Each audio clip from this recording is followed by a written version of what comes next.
stuff will make you a goddamn sexual tyrannosaurus. Just like me.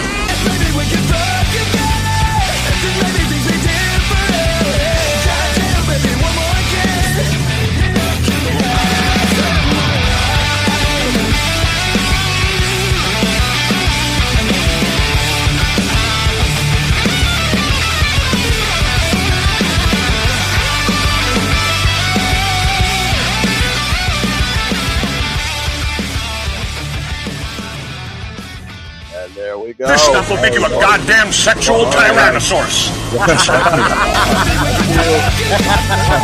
Hey everybody, welcome once again. Welcome once again to our pit of misogyny and misinformation. We're so misogynistic, we're men stepping on each other. That's essentially what's happening, guys. We have a great group of guests here today for this episode of Access Vegas. Jake the Snake.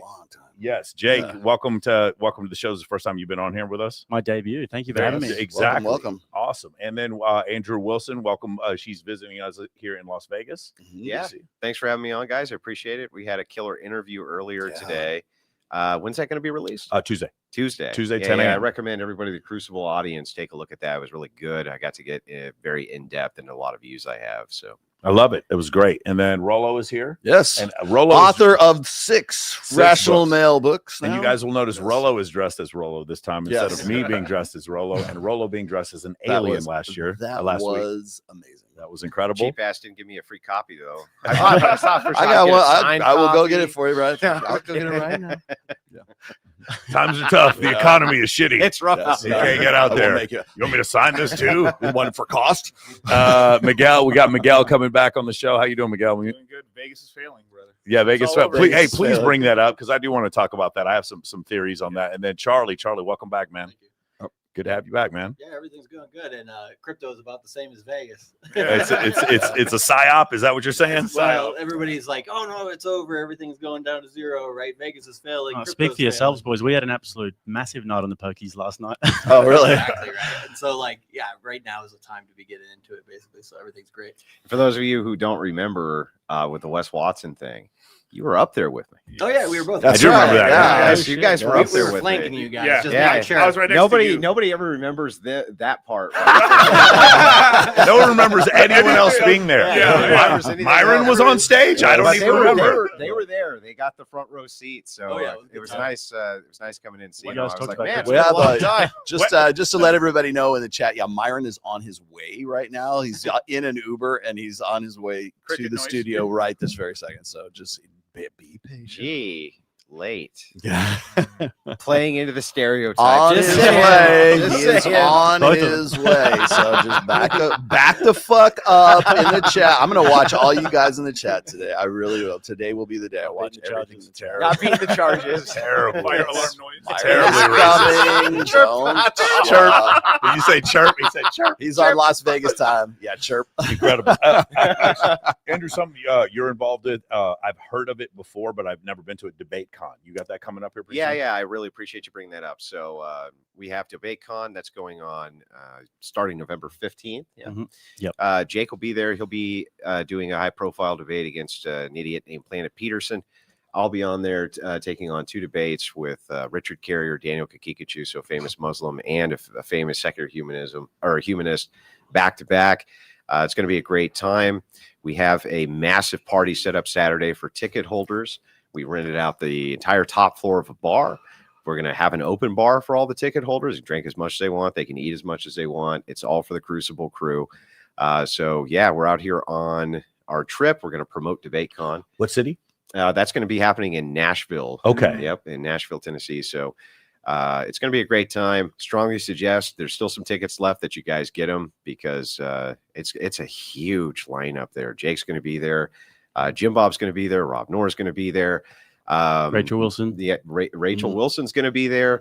A ton of creators are showing up. In fact, I think Myron might be out there, they were saying. So hard to say how many people are going to be at, but it's going to be a massive event. So I strongly suggest you guys get and you'll drink your money back. You'll make your money back. What would be great is the debates after you drink.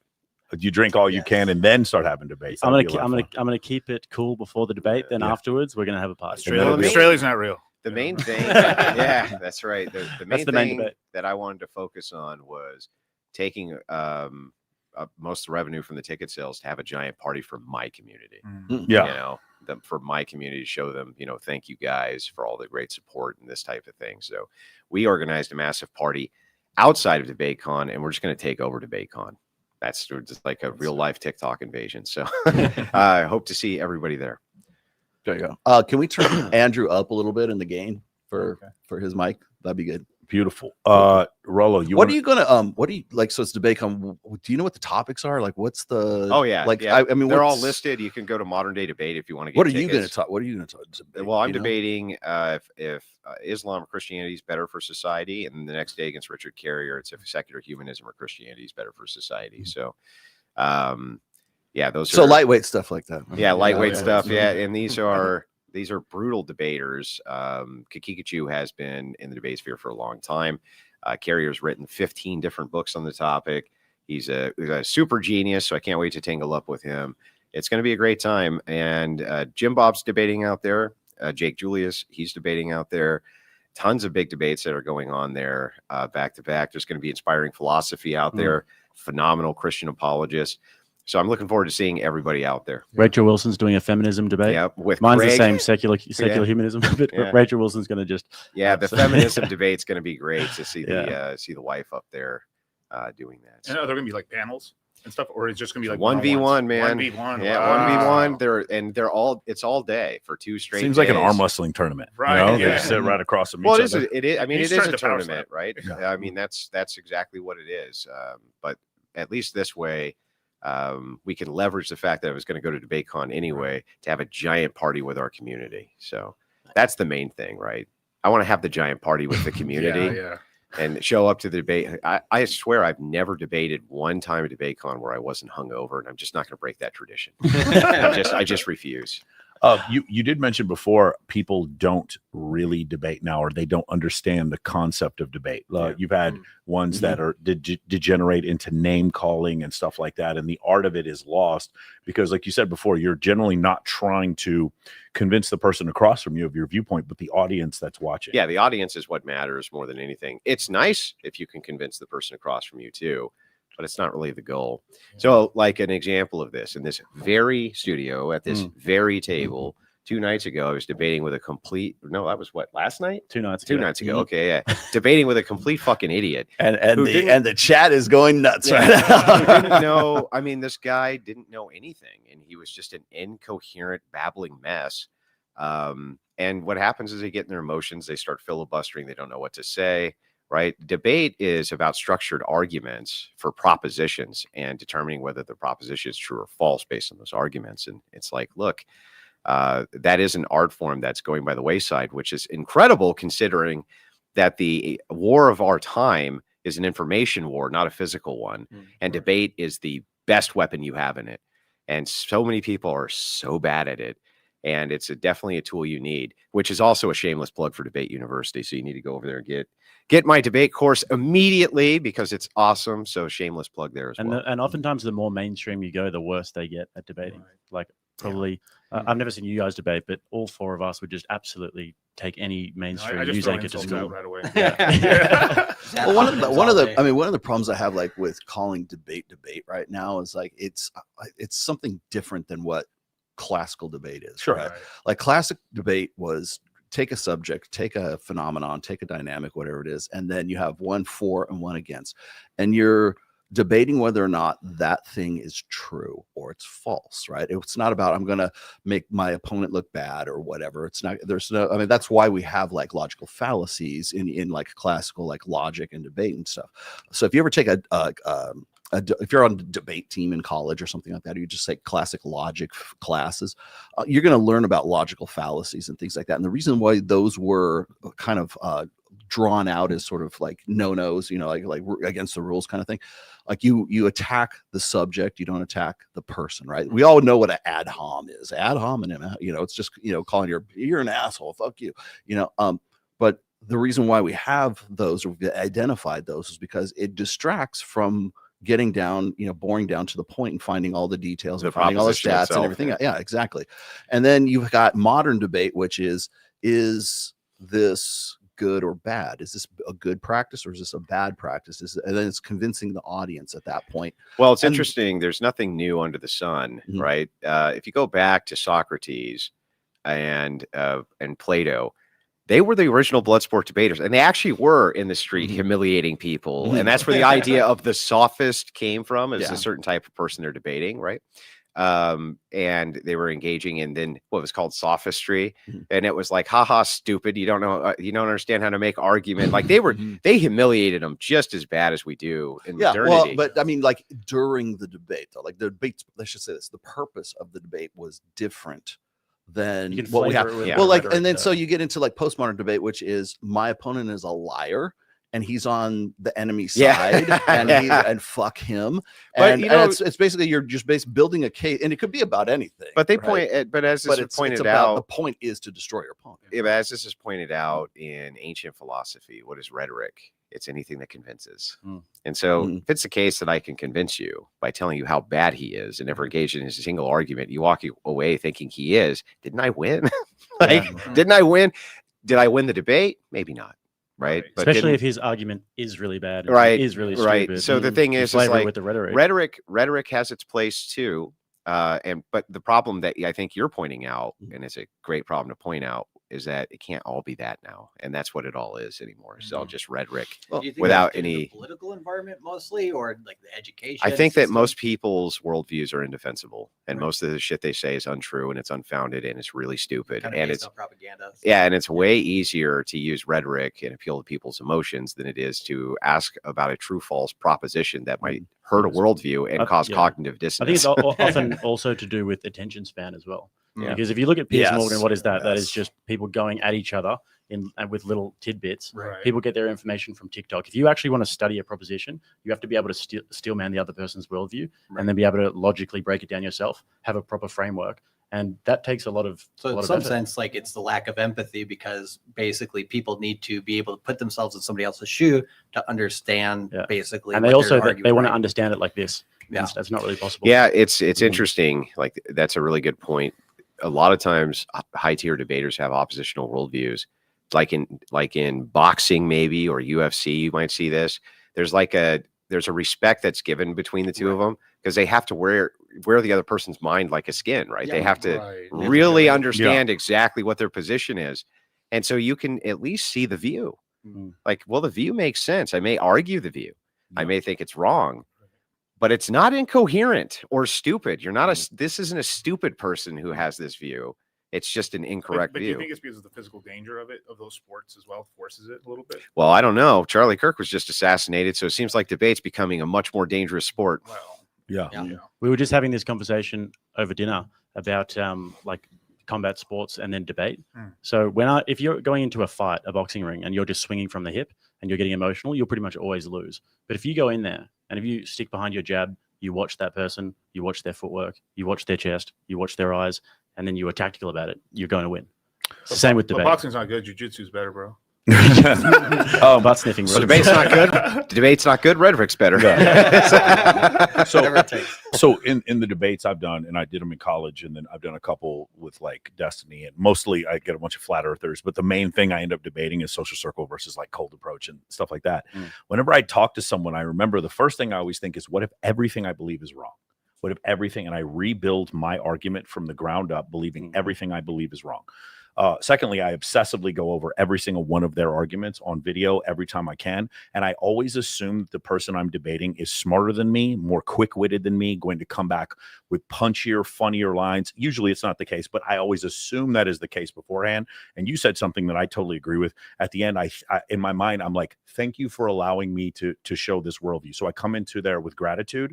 And you guys see when Sneeko and Destiny were ganging up on Rolo, and I went on Fresh and Fit, that one time it was never personal. And I was like, oh, I can see how you would have that worldview, but here, just consider this. And I always had some sort of like statistics to back up what I was saying.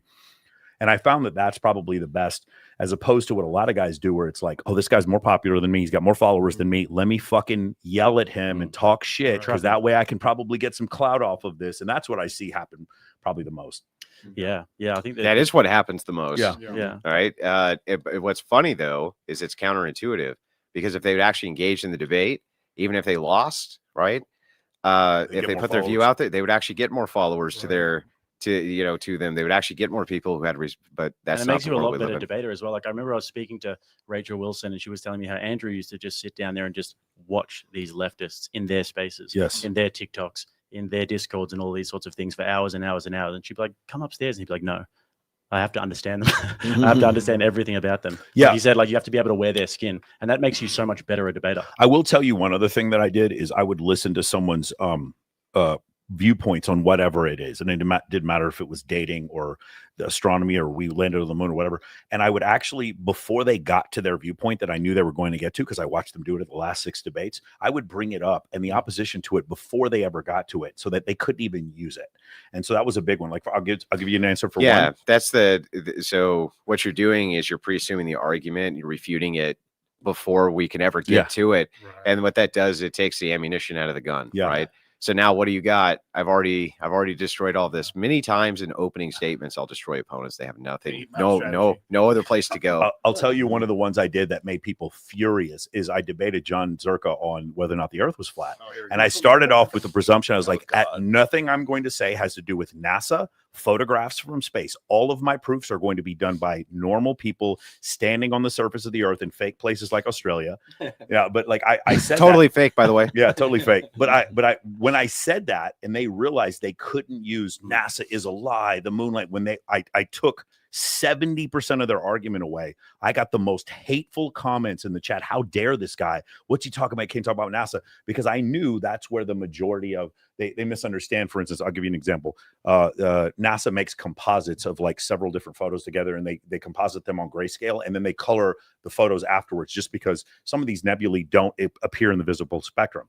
And so you show them later. Well, all the flat earther or the moon landing denier here or space is fake guy is composite, fake. That's all they hear, and then they don't go there. So seeing their argument or studying their argument, they have hundreds and hundreds of thousands of these, by the way, that are publicly accessible. And you can use basic software to light them up. And while it is true that there are artists who make them far more flavorful, okay, that is 100% the case. You can see there's actual images there.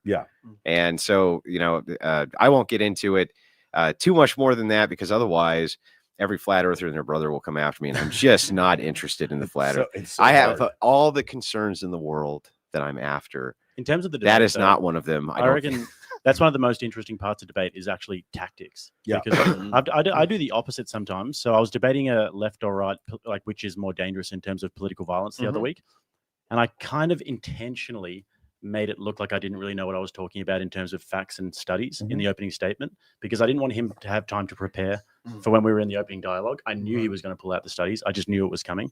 And then I hit him with, all right, let's look at the methodology. And I've got like guys like Andrew and then Rob Knorr, who's another guy on our team who's just an absolute savant when it comes to political statistics. And he's training me on this. So I know exactly what to say. But didn't want to give him time. I debated one time. Remember Gary, the numbers guy? He's like, it's astrology and it was numerology and all this kind of stuff. I watched that debate in preparation for a debate with Gary.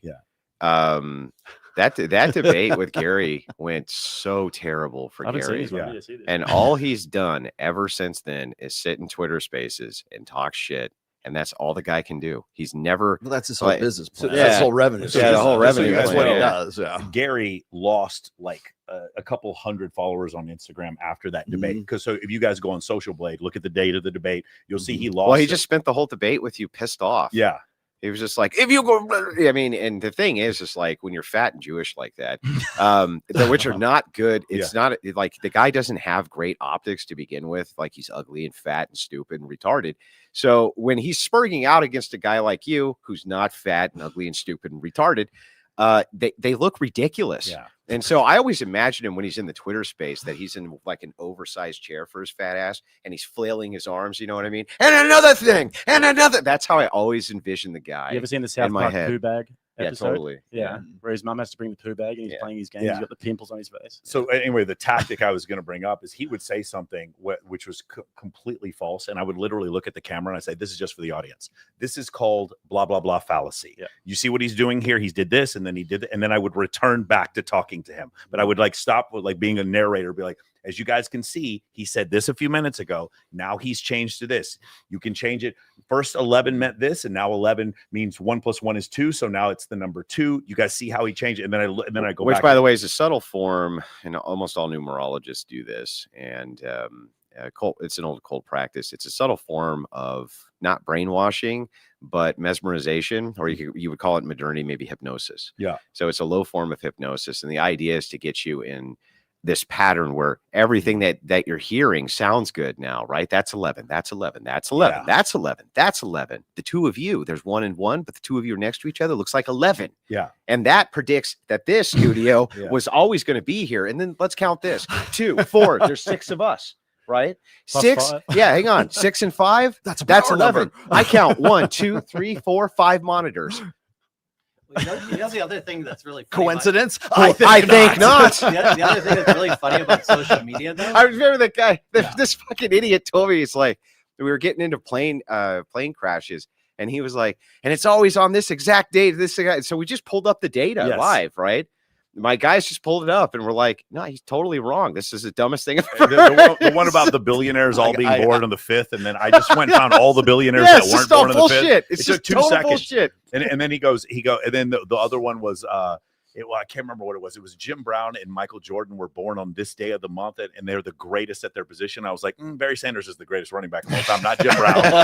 and it was like, but like nobody would challenge these ideas, but it would happen. That would just happen over and over again. Well, I'll tell you another thing I found with these numerologists, like Gary. What they do is they go, I predict that this is going to be a really bad year for you. And then they go and try to make it a really bad year for you. Yeah. And so it's like me predicting, I think there's going to be a train and it's going to go off the rails tonight. And then the train goes off the rails because I went over and took the track out, right? And it's like, I am a genius at predictive modeling. And it's like, what the fuck are you talking about? That I always have for people, because like we've gone out before, we've had drinks. I mean, we met you behind stage at that event and everything. We had a chance to talk. I think like a lot of the times when people actually go on a debate, right, they only see each other's social media presence. They don't go and have a beer with the guy before or afterwards. Right. And so they don't get to kind of know the person. And they like on social media, it's like you have the big dog and the small dog on the other side of the fence. Everybody's fucking yelling at each other. You take that away, you actually have a beer with the people. Well, Like, so there's most people tend to also, be a little bit you more touched chill on offline. something super important here, which is the idea of nerves. So there's this guy who Rachel's debating on feminism, Craig, right? Now, here's the thing, right? Craig and I got into it long before Rachel and him do. He's a guy who debates. We've both taken him out. He's an anti-flat earther. That's where he cut his teeth, was debating flat earthers. And he did pretty good, actually. Yeah. He wasn't bad at it. And then he got into, unfortunately, normative claims and politics, and that's not his place. But the point is, I got a chance to meet him. He flew in from the UK, and he's And before this, were you guys like, well, we had kinda butted anti- heads. I didn't have anything personal against Okay, him, and cool. he didn't have anything. Gotcha. We debated with each other. They were sometimes heated. social media people make it too personal? Yeah, sure. We were heated in the debate, but again, I don't take any of it personally, and he didn't either. Well, not during the When he debate, flew in, well, even after, Okay. right?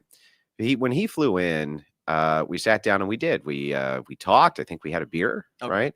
And we chatted for a couple hours, right? He was a really nice guy, and got to meet his wife, and she was a lovely person, right? And he was just a swell fella, Yeah. right? But when I was debating with him, you could see the nerves. Right. And when the nerves come, right, you don't want to do poorly. You don't want to feel like people are going to make fun of you, this or that. And man, he did poorly because it was a combination of nerves, right, and not being the content expert and et cetera, et Well, 'cause cetera. I kind of view it like the UFC, right? You're going to have these different guys that are battling each other in practice, but they're friends, right? They're chilling with each other. But there's some guys that are just like, they just oil and water, right? They're just not going to mix. And so it's always kind of funny to see like when people don't have that chance to have the beer beforehand or afterwards, like kind of like, how do those, like, I don't know, The dynamics. how do they work? Because sometimes Yeah, when there's no stakes, stakes, negative really quick yeah. for no reason. You know what I When mean? there's no stakes, I think it does work like that. I've always kind of prided myself on the fact that I don't think I'm much different behind the scenes than I am on the mic. I've just always kind of Yeah, we prided try to do the myself same. on that. Yeah, exactly. So from my perspective, there's a lot of fakery and nonsense, and people have a persona and they want the persona. Right. Um, But you can't keep that up forever. Of course not. And I think in a lot of cases, it just comes down to sheer nerves. You know, like I have a practiced media presence at this point because I've been on so many different shows. I've been viewed by millions and millions and millions of people globally. Like at this point, I don't have those nerves, but you could debate with somebody, and if their nerves get shot, they can become agitated, belligerent, even semi-violent, even semi-violent, right? Because they feel like there's pressure. Imagine that kind of pressure. And that's how they feel. For like Bebo the Cuck, he would have had a lot of pressure. Yeah, Bebo the Cuck. That'd be a lot of pressure. Yeah, the man has the best teeth, Bebo the Cuck. But yeah, again, that's why he became very belligerent, I believe, as well, is because he felt like there was a lot of pressure. Wait a second, what did I just say? And millions of people are going to see this. Oh, but you know what I mean? Like it can be heart wrenching. It can be like it can make a person completely belligerent, and that's a part. I talk to people. I'm like, you don't want that kind of pressure. Trust me, it's not. It's not fun. So do you teach that, because you have an academy, right, about debate? Mm-hmm. Do you teach people how to get over the nerves, basically? Like, is it just time? There's nothing that will ever. So there are some people who just have a natural affinity, and it doesn't bother them that much, right? There are some. Unfortunately, those people are usually great entertainers and terrible debaters. Now, there are some people like me who are great debaters and great entertainers, but that's rare. I mean, that's just rare across the board. Anybody who's a great entertainer, that's rare enough in itself. Very, very rare. Yeah. And it's not just shit on anybody. It's just like it's very rare you find really good welders. You find really good tradesmen, right? It's just a rare thing that people are very skilled and rise to the top in anything. But what I would say more than anything is that pressure, it goes away over time and experience. Like when you guys think back to your very first podcast, when you had a lot of people and maybe to you at the time, a lot of people was like, there's 100 people right now watching. That is a lot. If you imagine being on a stage and there's 100 people physically there watching you, that would be very nerve-wracking for most people. Right. Public speaking is one of the biggest phobias and biggest fears people have. Yeah, it is. One of the biggest. They used to have a place called Toastmasters. Yeah. And Toastmasters was designed to help you do public speaking. And there was guys behind you going, here's the thing you could have done better. Here's the thing you could have, let's help with this, just to help people get over that phobia. So I would say it's experience more than anything, and subjecting yourself to it over and over and over again. That's how I got good, was with Pat Campbell, like doing his show over and over again. And then we started the podcast, and I started doing live events and stuff like that. And then like I realized when I went on like Dr. Phil, like I'm in the studio audience of about 350 people or something like that. And I just, in the back of my head, I'm like, I have more people in my waiting room, to watch a stream that are in this audience right now. You know what? Let's talk about this real quick. So CBS interviewed me for a thing about boys and men falling behind. Is a Richard Reeves. He was the star of the story, but they interviewed me because of my Men of Action program. And I remember one of the things I told my friends, I was like, no matter what happens on CBS, they were like, what if CBS tries to ambush you? And I was like, I get 4 million views, 5 million views a month on IG. I get more views than CBS News does at this point. Like they get nothing. It's crazy how far legacy media has fallen down to where, like, I wouldn't, if some reality show came and asked me to go on, I'd go on the reality show, and one of my clips would go more viral than anything Bravo TV would put on, because this is the mistake the massive mistake that Kamala Harris, I don't know if you guys saw the interview. He went on Diary of a CEO. She went on Diary of a CEO and finally admitted, I should have gone to Joe Rogan. Finally. Do you want him on this side or this side? No, it's up to you. All right, we got Myron. There it is. So, okay. All right. How you guys doing, bro? How you guys doing? Hey. Yeah. Sorry for the delay. I was like at a gun YouTuber event. Went and said what's up to some people over there. I told your audience that you ain't beating the stereotype. I still came on some nigga time. So I had to. So now the blacks can't say I'm not black. That's right. Sure. They say you're not one of us. I'm like, actually, I am. I am technically. Last night we crashed a bartender competition. Yeah, we did. We crashed a bartender competition, and we were just in there having a good time. As well. But yeah, back to that. You make not only a good point, but when you say that the legacy media is crashing out, here's how bad it really is. So Politico, I guess, has run numerous hit pieces on me. I had no idea. Oh yeah, same thing. Like I literally had no idea. So this going back like 2 years, they've been writing hit pieces on me. And I didn't even know. Nobody in my audience even knew that this was SEO is so terrible. So it's like, really? Okay, well, I guess nobody saw it.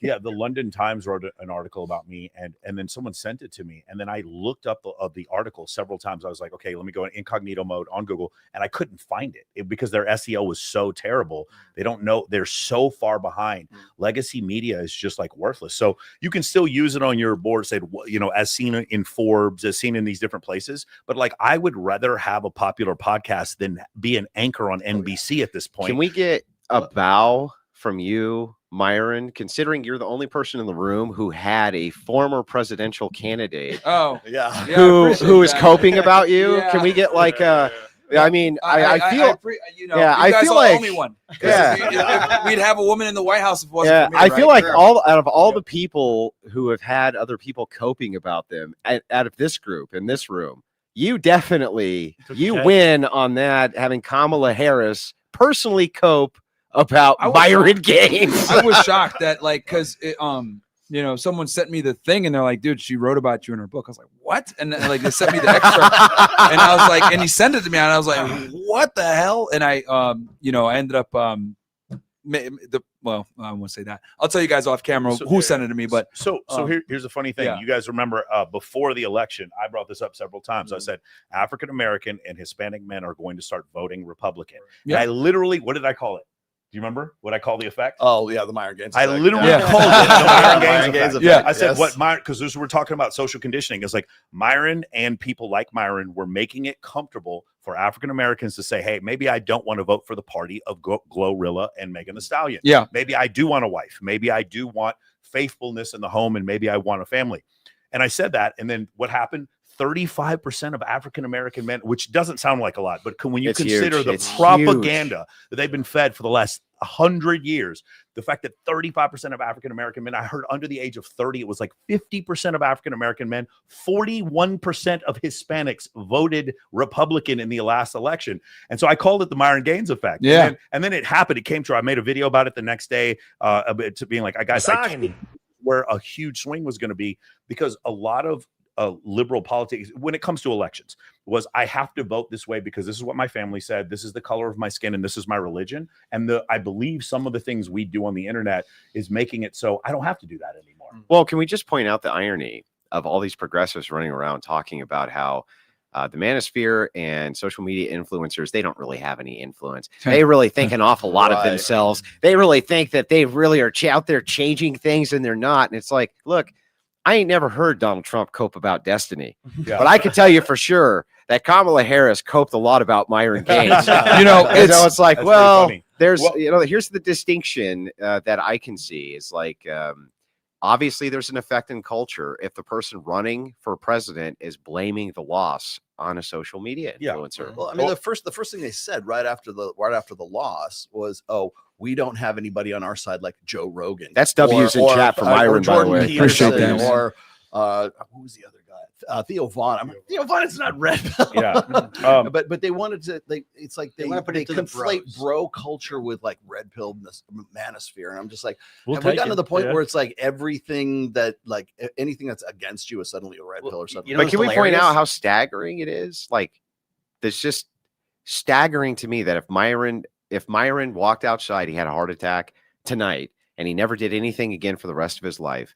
What an accomplishment that fucking bitch put her back in the kitchen. Put her in the kitchen. Fucking bitch lost an election and Donald Trump won it, and she associates the loss with him. Like, what a W! Like, what a huge W! Yeah, like, you know, and then the thing, like, she talked about how like she lost the young men, but like the Democrats have lost the young men for a very long time. You know what I mean?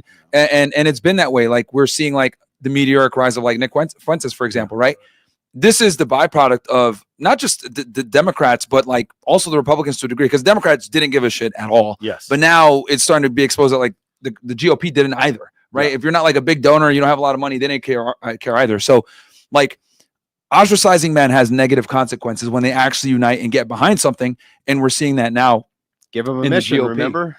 Oh, is that? Yeah, give them a mission and like, yeah, How they're gonna. about this? Have you guys seen Barack Obama talking about we need to look after our boys now?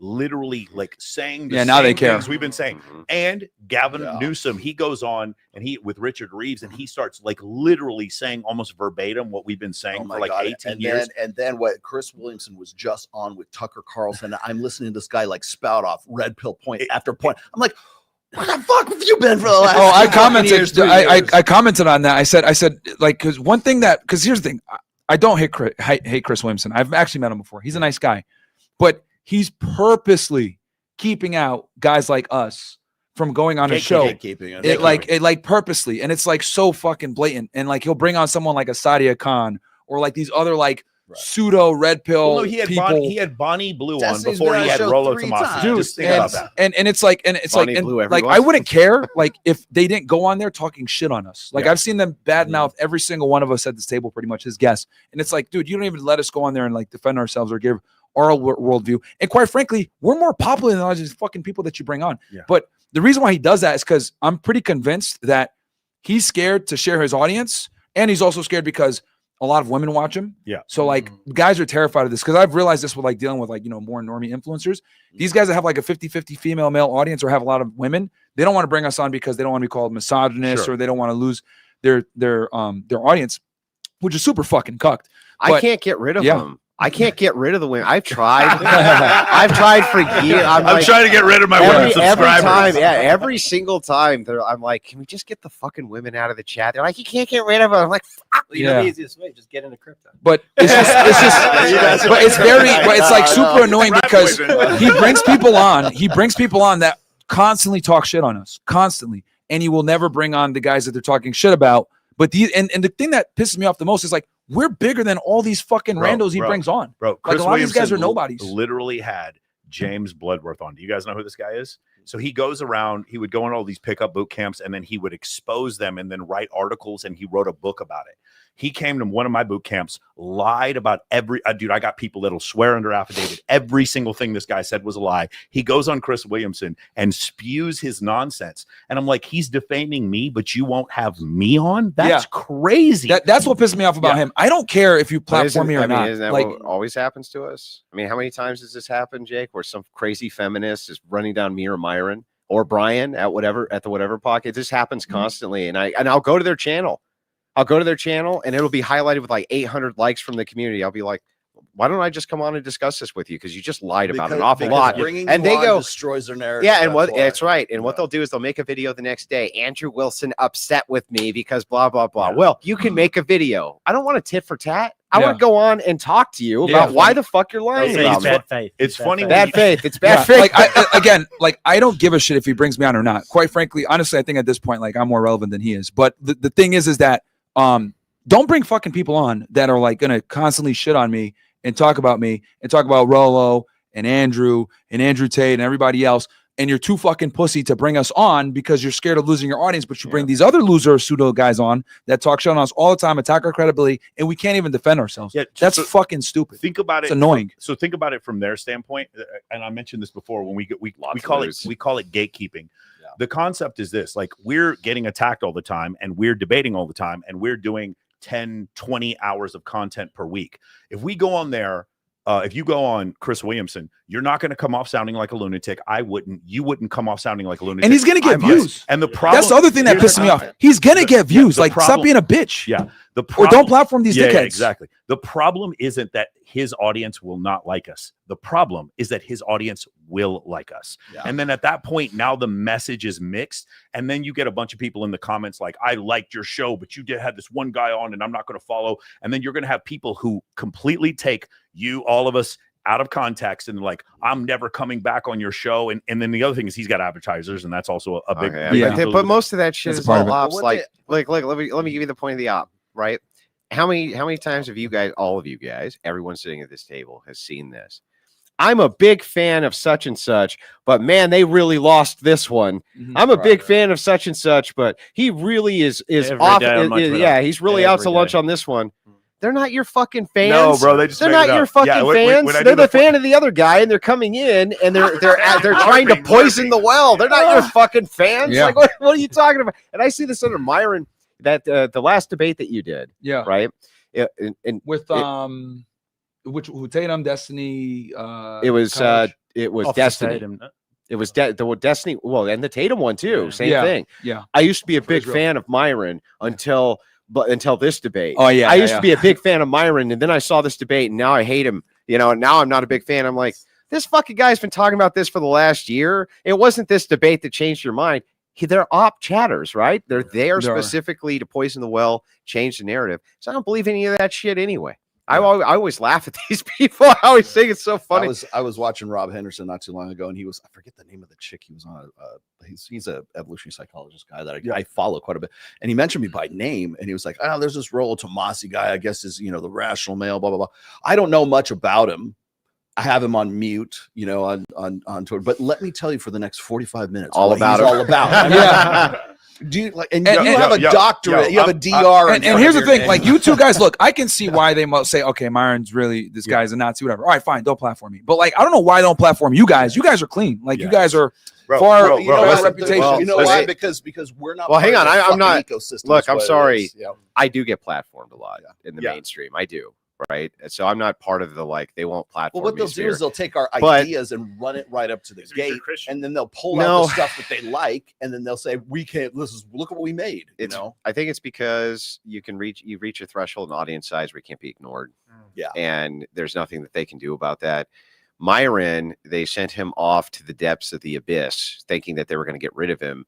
And he did the exact same thing Fuentes did, and he built an empire in the dark, right? Yeah, that's what he had to do. And so now he comes parallel back, construct on Rumble. Now he comes back like a monster in the college tour, right? So now he's back and he's in the college tour. All of his clips are going viral, and it's unstoppable, right? So their whole plan of banishing him to the abyss, well, that really didn't work very well. Yeah. There is nothing Nick Fuentes could do to get canceled now. Just seriously consider that. Like, what could he do? They're trying. At this point? Yeah, but what They're could trying. he? Literally, like what I'm saying is, if he was caught for tax evasion, that still wouldn't. Oh yeah, he'd have a huge audience. Like, no one would care. They've banned him for so long that it's like now it's like no one trusts the censors anymore. Yeah, because they've had him banned. Like there's a war going on right now, dude. Like literally, like I'm not sure if you guys are familiar, but like there was like the Republican Jewish coalition met here in Vegas a couple of days ago, and they basically declared war on anyone that was critical of that place in the Middle East. I won't go too far into it. Yeah. And they're basically putting a line in the sand. Mark Levin just went straight like, we're going to censor you. We're going to deplatform you.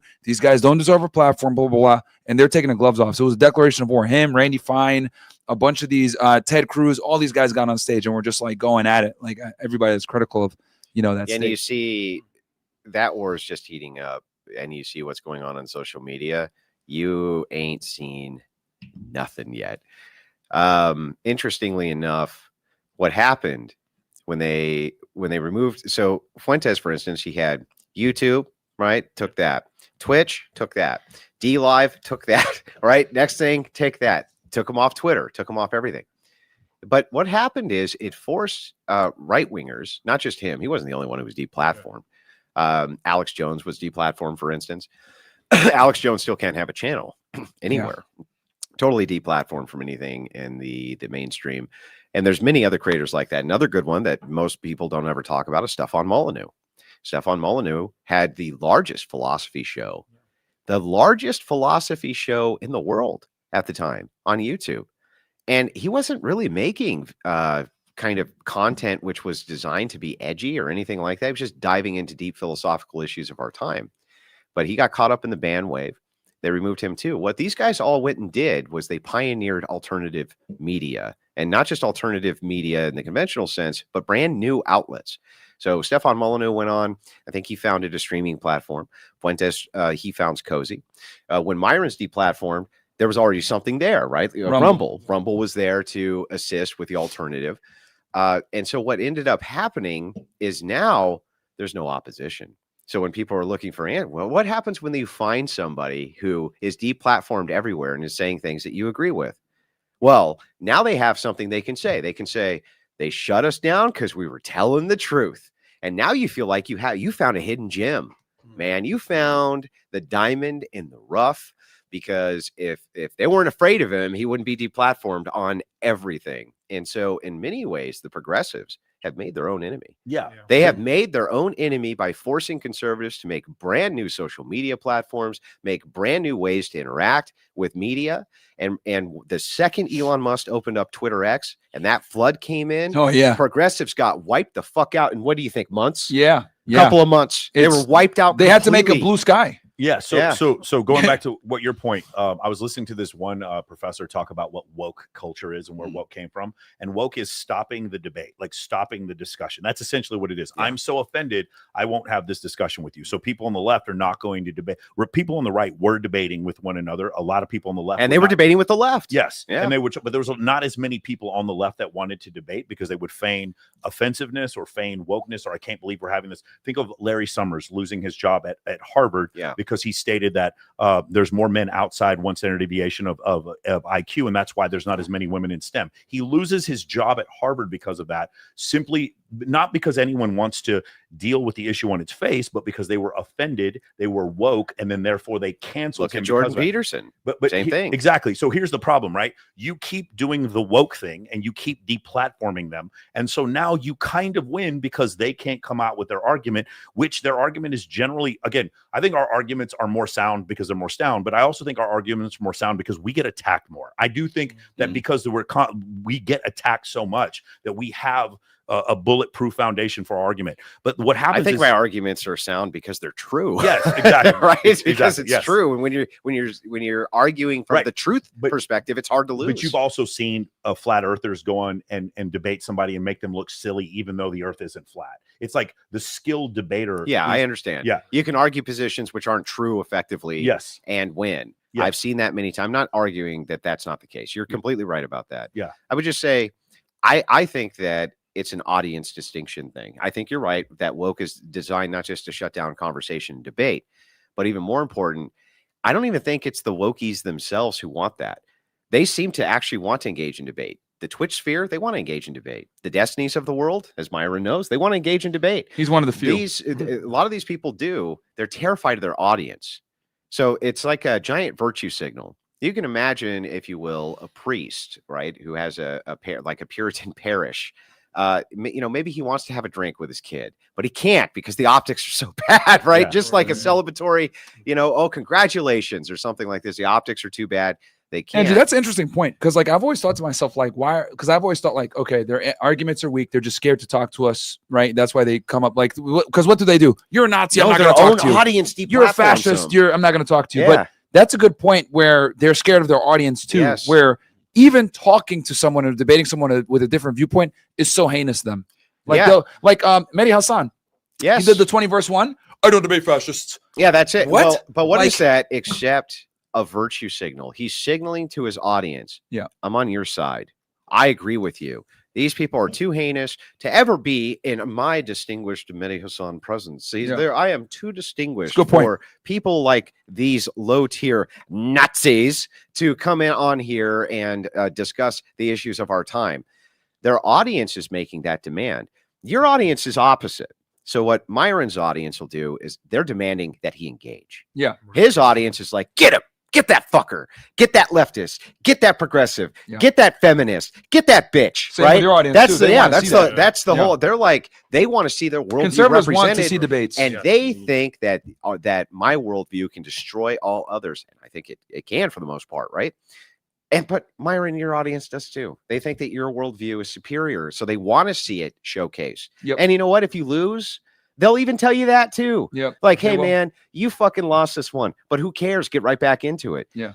Their audience does the opposite. If you watch the YouTube comments and you watch what progressive audiences do, 90% of the comments are, this is why you don't have conservatives on. This is why you can't trust these neo-Nazis. Yes, exactly. This is why these people are not worth your time. Stay away from these people. I hate these people. It's always don't bring them back on. We want to come into our echo chamber where we can be a bunch of transgender lunatics and homos, right? And we don't want any pushback because it makes us feel upsetty spaghetti. So it's like, that's the difference, I think, bro. And as much as people hate Destiny, that's one thing I give him credit for is he will go into conservative hotbeds. He loves that shit. Like he'll do it. He's like the only progressive that will actively do it. These other guys, and I kind of got red pilled, and Andrew, you're gonna know exactly what I'm saying. Me and you both work with Tim quite a bit. When Tim Pool tries to do his culture wars, it's so hard for him to find progressives that want to come on and do debates. We did the same thing for election night. We couldn't find a single girl in the city. Dude, yeah. Like, or if they do say they're going to come on, they want to get paid or something like that because they know that they're going to get cooked. And it's like, but like with conservatives, like they're totally cool with like sitting down and talking to progressives, but like so many of them, and that's why Destiny's so big actually. He's one of the few progressives that will sit there despite all the scandals, all the hate, everything like that. He's so big because he actively goes in and actually engages in debates with the other side. And that's why people like him. And he wins sometimes. Yeah. And so the thing is like, I'm not going to take that away from the guy. I give him credit. Right? He does win. But the thing is like Hassan doesn't debate. Kyle Kalinske doesn't debate. The Dean Withers doesn't debate because he's a bitch. Right? Who else? Harry Sisson. None of these guys really debate. Not just that. Parker, right? Most of the TikTokers, things like this, they don't want debates. They want low information, low IQ TikTok surfers to jump on their stream so that they can dunk on them. Professional debates? No fucking way. No way. Do you think that's all like kind of exacerbated by social media? Because if you go back to like the 90s, let's say, right? A lot more people from both political sides were much more willing to have a conversation. Well, that was back when Democrats were sensible. Well, right. Like, okay, keep in mind, like a progressive, back then would be considered a far rightist today. Yeah. Correct. Well, that's what I mean. Like, is it social media that's basically bringing the divide bigger? Oh, I see what you mean. Or is it just like people being more that's a good question. It's not social media. I mean the form of media. Basically. Yeah. Well, because the media has changed. Yeah. What's happened is that the original plan, the mass deplatforming that happened during the 2018 to 2019 blood sports era. This was being hosted by Warski Live. Okay. I don't know if you guys remember Warski. I remember. Okay. That show was fucking huge. And at that time you had the kill stream with Ethan Ralph. That shit was huge too. Okay. These guys were platforming the best of the best debaters who were out there, and they wanted the drama too. They wanted both. Okay. And what happened is it became so popular that these like normal influencers had some real sway over the MSM conversation. Guys like JF Gary Epi, who now they've tried to just put in like these little tiny holes and just forget about, right? Holy shit. I haven't seen him in forever. But he had like, if they nuked him off social media. Not just nuked him, but the thing is like that guy, they were winning. Like JF will tell you, like they were winning it all. And then the great nukening happened, right? And they just took out everybody. And they did it overnight, right? It wasn't like gradual. It was, you were gone. And when was that? And you were deplatformed. This was 2018, 2019, and then it was leading in 2020, 2021, right? Gotcha. And they would do it in sections. Now there's 50 of you nuked. Now there's 100 of you nuked. Right. No explanation, no nothing, right? And so anyway, that's what happened there. That was the back, but they had huge influence, and that was actually a threat to the MSM, who was struggling at that time for views, especially in cable networks, because podcasts were really beginning to make inroads, and they were in complete denial. You can go back and read all the articles in 2018. The podcasting fad's going to go away. Yes. The podcasting fad is done. People don't like it because, they don't have the same research team and they're not giving them the accurate information. Well, they got that wrong, because now come 2025, podcasters are what won elections. Yeah. And how do we know? Yep. Because we have Vice President Kamala Harris, all right, saying that a podcaster destroyed her career, and then you have the entire MSM saying that Joe Rogan made Trump's career. So the thing is, it's like that was a big mistake. I agree with you that she didn't do Rogan. Let me talk about that. Big mistake. He goes on Diary of a CEO, and he's not very far right, but he's like, he pushes back when she's like, well, Joe wanted things that were unreasonable. And I'm like, no, he's like, no, you messed up. Like if I was working for you, you would have gone on that show and other shows. And she says, then we found out later that he was a Trump supporter. And I'm like, what the fuck does that matter? The idea that she thought that Trump wouldn't have given her a fair shot. Again, it's what is it? It's woke. It is essentially, I am this conversation because I'm a progressive. This conversation on its face is beneath me, and therefore I cannot have it. I will not engage in your conversation. But who's that for? Because it can't be really for her, because engaging the conversation is going to bring in people who agree with her. Yeah. And expand her. So it's for the existing clientele. It's all a virtue signal to the existing clientele. And that's what the 2018 blood sports era taught us. Yeah. And what it taught us is if you have too much influence and we nuke you off, that works.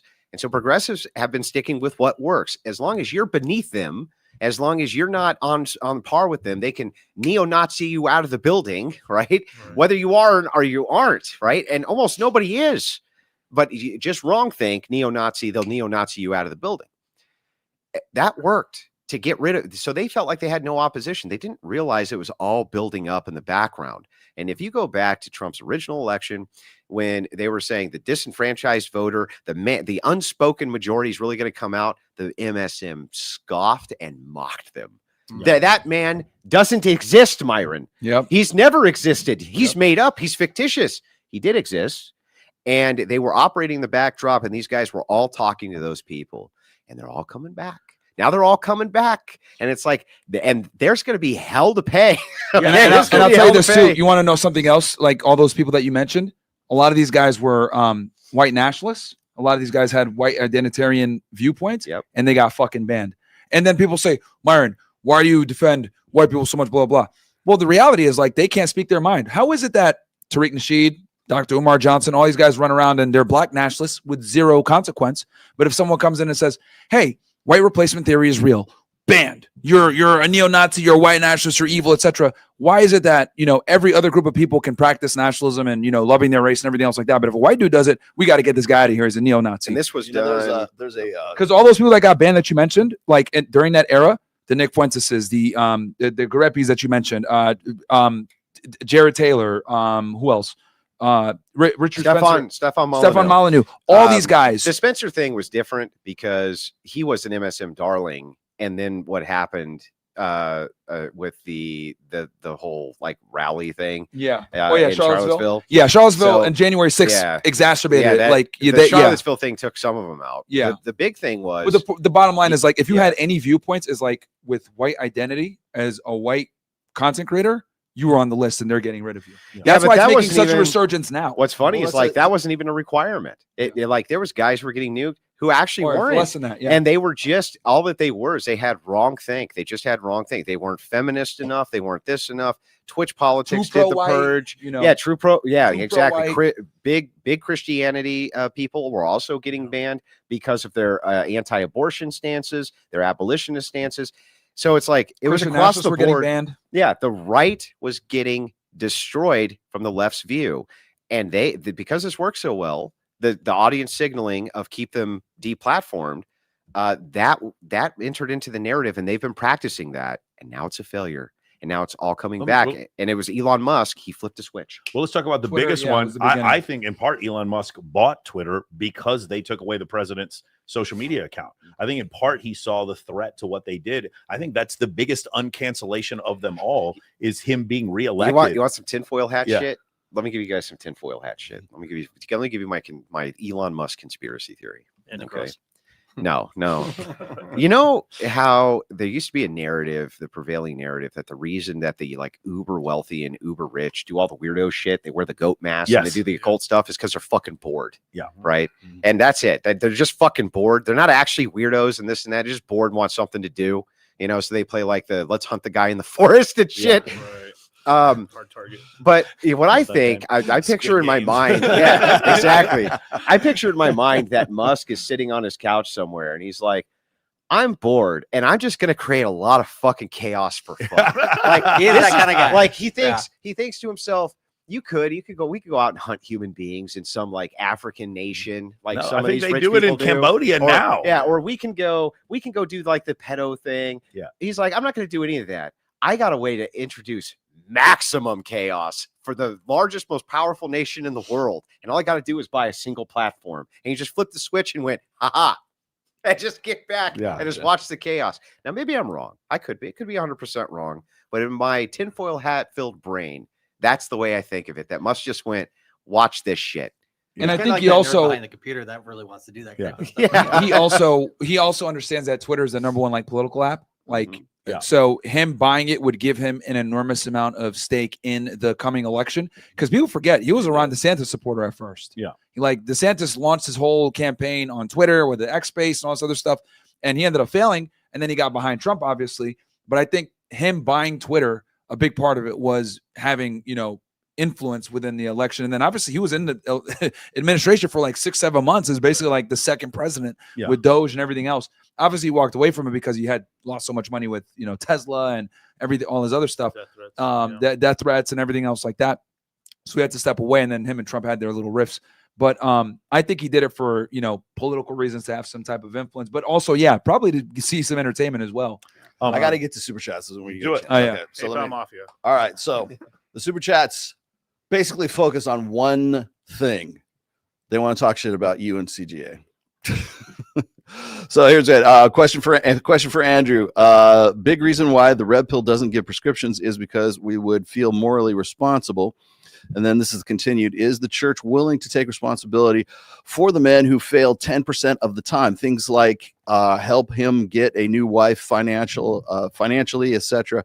If the church had a MOA, like Mike's MOA, to help, most dudes would marry.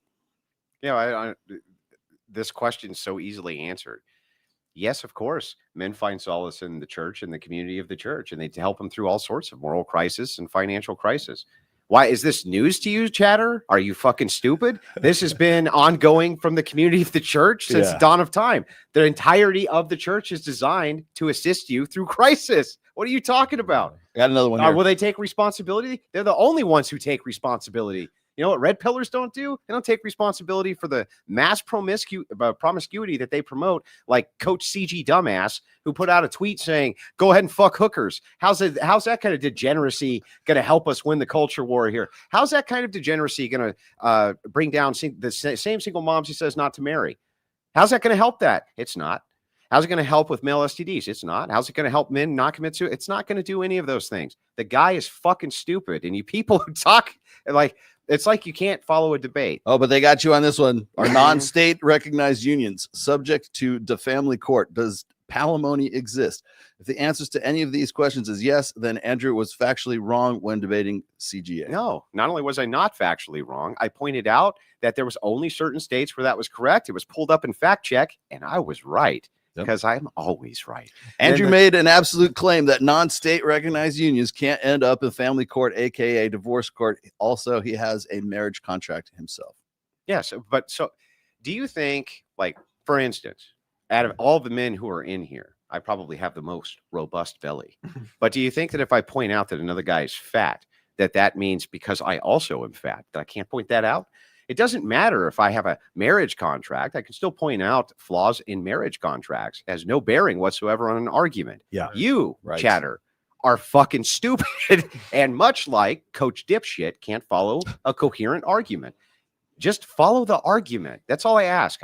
The argument was simple. The argument that I was making is if you're inclined to get married, right? Remember the topic is marriage in the West, not divorce in the West. If you're inclined to be married, which form of marriage is going to give you the best outcomes to mitigate disaster? It's very clear that since Orthodox marriage, 9% divorce, Catholic marriage is, I've seen it as low as 18%, depending on the Pew study, as high as 21 or 23%.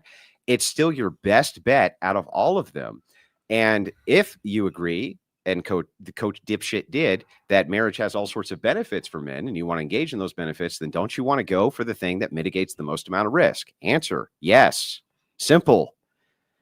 His audience, and I'm just going to point this out to all of you who might be here right now, who are Coach Dipshit's audience. That guy is one of the dumbest fucking people that I have ever sat across from and debated, bar none. And I have no expectation that anybody who's following him is any different. Just want to point that out. Beautiful. Boom. Boom. Debates have never been harder to organize. We struggle to find anyone willing to debate people like Andrew, Myron, etc. Credit to Destiny for being one of the few willing to debate. Well, yeah. And I know this because Tim Pool has a really hard time casting them to come on and do his culture war. Like, or they want to get paid, they cancel last minute, they always back out. It's they're pussies, dude. And tell that guy, instead of sending in super chats and wasting my time with his dumbass straw man, to just call into my stream and I'll just debate him directly and make him look as stupid as I did Coach Dumbass. That's easy, right? And he's not sending in enough anyway. Crucible Crew. Crucible if you're gonna shit post, it has to be Yeah. $20. Crucible Crew drown out all of Red Pill dipshit CGA's audience with actual cash. This was good because we talked about this one already. Thank you for interjecting. Let's see. While we have Myron and Andrew, what do you think about Sartain's statement? You don't need to sleep with 50 women, but you need 50 women to want to sleep with you. Building attraction / pre-selection. We just talked about this. It's a fair assessment. Yeah. Yeah. I mean, I've said it many times. Like that 50. Like people are so stuck on the I know. number. That's your crazy. vasectomy for me. It's like so crazy how like people like take it. And it's like, oh, well, I'm at 49. Okay, sorry, babe, can't get married. Like, no, it's like I say that. So I just want guys to be in a position where they understand female nature and have the red pill awareness to navigate dating in the marriage marketplace in an intelligent fashion. Now, some guys are higher IQ. They could figure it out after one girl. Some guys, you look at like Nick, he's a virgin, understands females, great. But let's be honest, most dudes are fucking stupid and retarded. And I like, as much as I say women are stupid, like a lot of you motherfuckers are retarded too. Like a lot of guys, they need to get their hand burned on the stove. They think that their style of game works, simping on women. Because when it comes to dealing with women and attractive women, a lot of guys have fucking egos. Yeah. So they'll think, even though their methodology isn't optimal, they think it's the best methodology. Yeah. And what's happening is they have to make mistake after mistake after mistake to realize, oh, this doesn't work. Then by then maybe it's 10 girls, 20 girls, 30 girls, and it takes them that number to figure it out. But if you're a higher IQ guy, you can figure it out after just a few. Now, my thing, and I like that where it says you need at least 50 women to want to sleep with you. Yes. Like ideally, look, if you could figure it out after 20, 30, whatever, or less, the less the better for you. But the reality is I just know most guys are stupid. Yeah. So I have to go off the lowest common denominator since most people are retarded. Well, and remember that I made the counter argument of value when me and Myron discussed this on his show. So my argument, my basic argument against this is just that I don't give prostitutes or promiscuous women, I consider that of no moral value. And what I don't want is a normalization that there is moral value there because it's useful for men to use them to wipe their dicks off to understand female nature. I don't want to ascertain any moral value that way to these types of women. So I do think it's a better proposition that Sartain offers just on this particular point when he says it's important that they want to sleep with you, not necessarily important that you actually sleep with them. That's no, I mean, I can definitely see that perspective because at that point you've built yourself up. But to get that position where they want to sleep with you, you had to had the traits to be attractive in the first place and the pre-selection. So like, because the thing is with guys, like women have this superpower. One of the few things they can actually do right.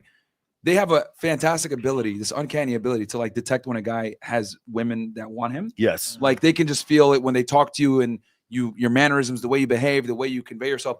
They're like, oh, this guy's getting laid. Okay. So, but in order for you to get that confidence, it's very difficult to do it without actually getting laid. Like some guys can exude it without getting laid, but most guys are going to need to actually be getting that real repetition and really getting these women to be able to exude that nature, that feeling that the women can get off that they can notice. Let's go back to your high IQ comparison. I think Dave Smith is high IQ, and I think Steven Crowder is high IQ, and I think they both made a mistake by not getting a prenup. Steven Crowder, we can see obviously. And then with the Dave Smith thing, he was on your show, and he goes, "The rest of you guys need a prenup." But I don't need a prenup because my wife is never leaving me. He said this on the show. No, I totally understand what you're saying. And he was not joking. He goes, I understand, but you don't understand. My wife is so in love with me. I don't need a prenup. You guys need a prenup, but I don't need one. And I'm like, oh my God, bro. So here's the problem. The thing is, there's the software update of social media. There's the narcissism that's been developed by social media, dating apps. And then additionally, people can develop mental illness late in life. You don't know. I've also seen a situation, and we've had discussions about this, where people put on 100 pounds of fat and their brain doesn't work right anymore. And so that's another thing that can happen. So that woman that or you're they're with, just on the wrong medication for a bum knee. Yeah, there you go. They're on the wrong medication for a bum knee, and the wires get crossed, and they become a different human being overnight. Yes, of course that happens. One thing, and poor Steve, the guy did it right. He did it exactly right. He did exactly what he was supposed to do. He had a Christian marriage, married a virgin. He himself was, right. They had a beautiful family. He did everything right. And the thing is, though, is that the sewing circle Christians got in his head about what he was supposed to do in his marriage, what he wasn't supposed to do in his marriage. And because he thought he did everything right, he ended up getting really fucked by the bad advice. And that's the thing about the red pill advocacy that I always say is good. It's a descriptive packet, right? It's a descriptor of things, not a prescriptive packet. Yeah. And if he had had access to that descriptive packet before he had gotten married, what had happened with him and Hillary Crowder would not have fucking happened. It wouldn't have happened because Sartain's right. He is high IQ. And the problem is that shit was not, you got to remember for our generation, mine and Crowder's, that shit wasn't available. There wasn't anything like that. It wasn't there. You had to go looking for it. Like not only that, but even if we went looking for it, it was hard to find. You know, it was easier to find. It was easier to find money laying in the street. We like don't advertise. Literally, not even less 5 years ago. This red pill stuff was still very underground. Yeah, that's why they hate it so much. All the feminists hate it so much. Yeah, you want to talk underground? I'll tell you, 20 years of underground. So, like when I say like the people who really get stuck on the 50 number, I just want guys to understand female nature. How you get there is up to you, but I understand since most men like need to bang their head on the wall a few times. It might take them 50 to figure it out. But if you can figure it out in less, fantastic. Because the ideal situation is to get with a female that isn't a 304, that's going to respect you, that's going to follow you, etc. Because I just understand that religion, unfortunately, it will keep some women in line, but it won't keep others in line. And I saw some of the debate that you and CJ were having where you were saying, look, I understand that marriage is a institution that's dangerous in today's day and age, but this is why we need to remove the state, make it religious only, because religion is a very good buffer on female hypergamy to shame them, right? Because you have the social, the social. You have these social things where they keep women in line. And if if you're able to kind of like fix in that way, that's great. Because I've said that before too. Like, if you want to go ahead and get married, just do it religiously. Don't do it with the state. Yeah. And then adding the component of shame and community that will make them want to stay in the marriage more. Along with propaganda. Yeah. And the basic idea, the basic idea too, the idea is, well, that's some possible future. It's like, no, that's right now, right this second. The Orthodox and Catholic churches are keeping families together by doing this, by having the social ecclesiastical authority to help govern people's marriages. And they do a good job. And the thing is if the women are involved heavily in the church, that becomes part of their social circle. And you know, as well as I do, that most women are the sum of their social circle, just like men are. And divorce as a social contagion, right? And leaving your man, social contagion often. If you're around a woman who's divorced, what happens? She starts telling the other women, absolutely, get fucking divorced. It's literally cancer. It's cancer. Yeah, it's a social contagion. So the churches right this second, the traditional churches are assisting men with this. And if it's the case that you want to get married right now, there's nothing valuable about secular marriage. It's totally garbage. It's always been fucking trash. And it was always going to lead to this. Marriage to me only is religious. Yeah, I agree. And so, so if that's the case, we're talking about marriage, that it's a religious institution. The religious institutions ought to be what's governing it. And when they do, man, the outcomes are better. Now, how does that affect secularists? The idea here, Andrew, okay, what about all the secularists? Well, secularists shouldn't get married. What is the value of getting married if you're a secular? It's a religious institution. What are you even doing getting married? It's worthless to most of them. And that will put them in a terrible position. And that's why gays but let me ask you, if you had to get married right now today, right this second, and it was blind, you just had it, and all you knew was this, that you could pick between a secular woman, a Catholic woman, or an Orthodox woman. Those were your three choices. Okay. And you were going to be stuck with them forever, right? And you didn't want them to cheat. What would you pick? Who's the hottest? For a long-term I'd go with or the more religious woman, the Orthodox. The Orthodox or the Catholic, of course. Yeah, right. So then the idea, so what we've just established is very simple. Then the idea is, if you're going to get married right now and you want a prescription right now, Myron just told you that the only prescription is going to be that you're married to a woman who's heavily religious in a heavily religious institution, and you are too. Or don't fucking do it. And that was what the debate with CGA was. Yeah. And what he didn't understand because he couldn't shut the fuck up long enough to hear what the argument was. It was crazy because I listened to some of it and I totally understood your argument, because I've said that before. I said, look, if you can get married without the state involved and have like what I call training wheels, right? Like, these social training wheels. Because with women, what I've realized is like their kryptonite is shame. The religious institutions do that for you. Yes. You better not leave. What? The priest is going to go and govern your sex life? Yeah. Well, they don't go in your bedroom and do that. No. They don't need to. Yeah. Because what happens is the entire social order of the religious institution. What's my proof? It does not. Islam. What's my proof? Islam. Yeah. What's my proof? Right? If you're inside of a religious nation, those women fucking behave. Holy shit, they behave. When you're inside of this nation, right? If you're inside the traditional churches, they're not beaten down like what they do with Islam. They don't have to wear shufas around their head. They don't have to be second class. They don't have to do any of that. But their behavior is governed within a social circle and with priests who are assisting as spiritual fathers inside of their lives with a community that helps with serious marriage problems. Marriages have serious problems. Of course. And what secularists do is they go to psychologists who are 20-year-old bimbos fresh out of school. They don't know shit about nothing. Yeah, they don't know shit about nothing. Like, yeah. So 95% of psychologists under the age of 30 are female. Wow. 95. Oh, there that's are surprising. more. And by the way, when it comes to primary education, there are more female military pilots than there are male. There are more female fighter pilots than there are male They're kindergarten completely teachers. overrepresented in every conceivable way because the path to entryway is really easy. When you're studying the idea of the mind, right? This is not a physical thing, which is why, I don't consider psychology science. I consider it not even pseudoscience or soft science. I just consider it garbage, just intellectual garbage. And ultimately, it has a really bad track record.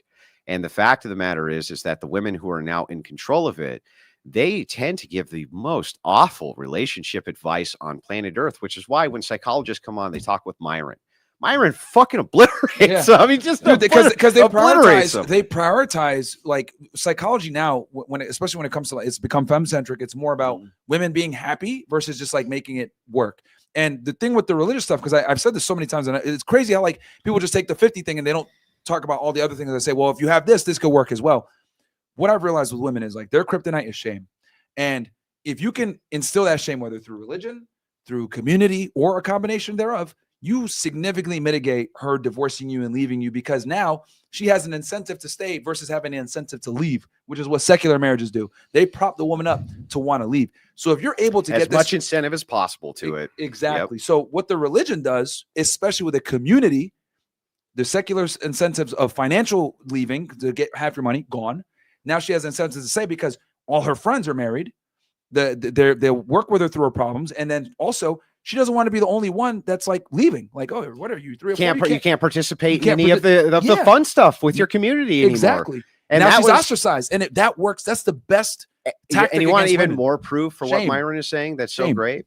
If you want to see like the cult Christian religions, like the extreme Mormons and stuff like this, Branch Davidians. Where you ask them, you say, why did you stay? You ask the women, like, why did you stay? And they're like, well, I didn't want to leave my community of friends.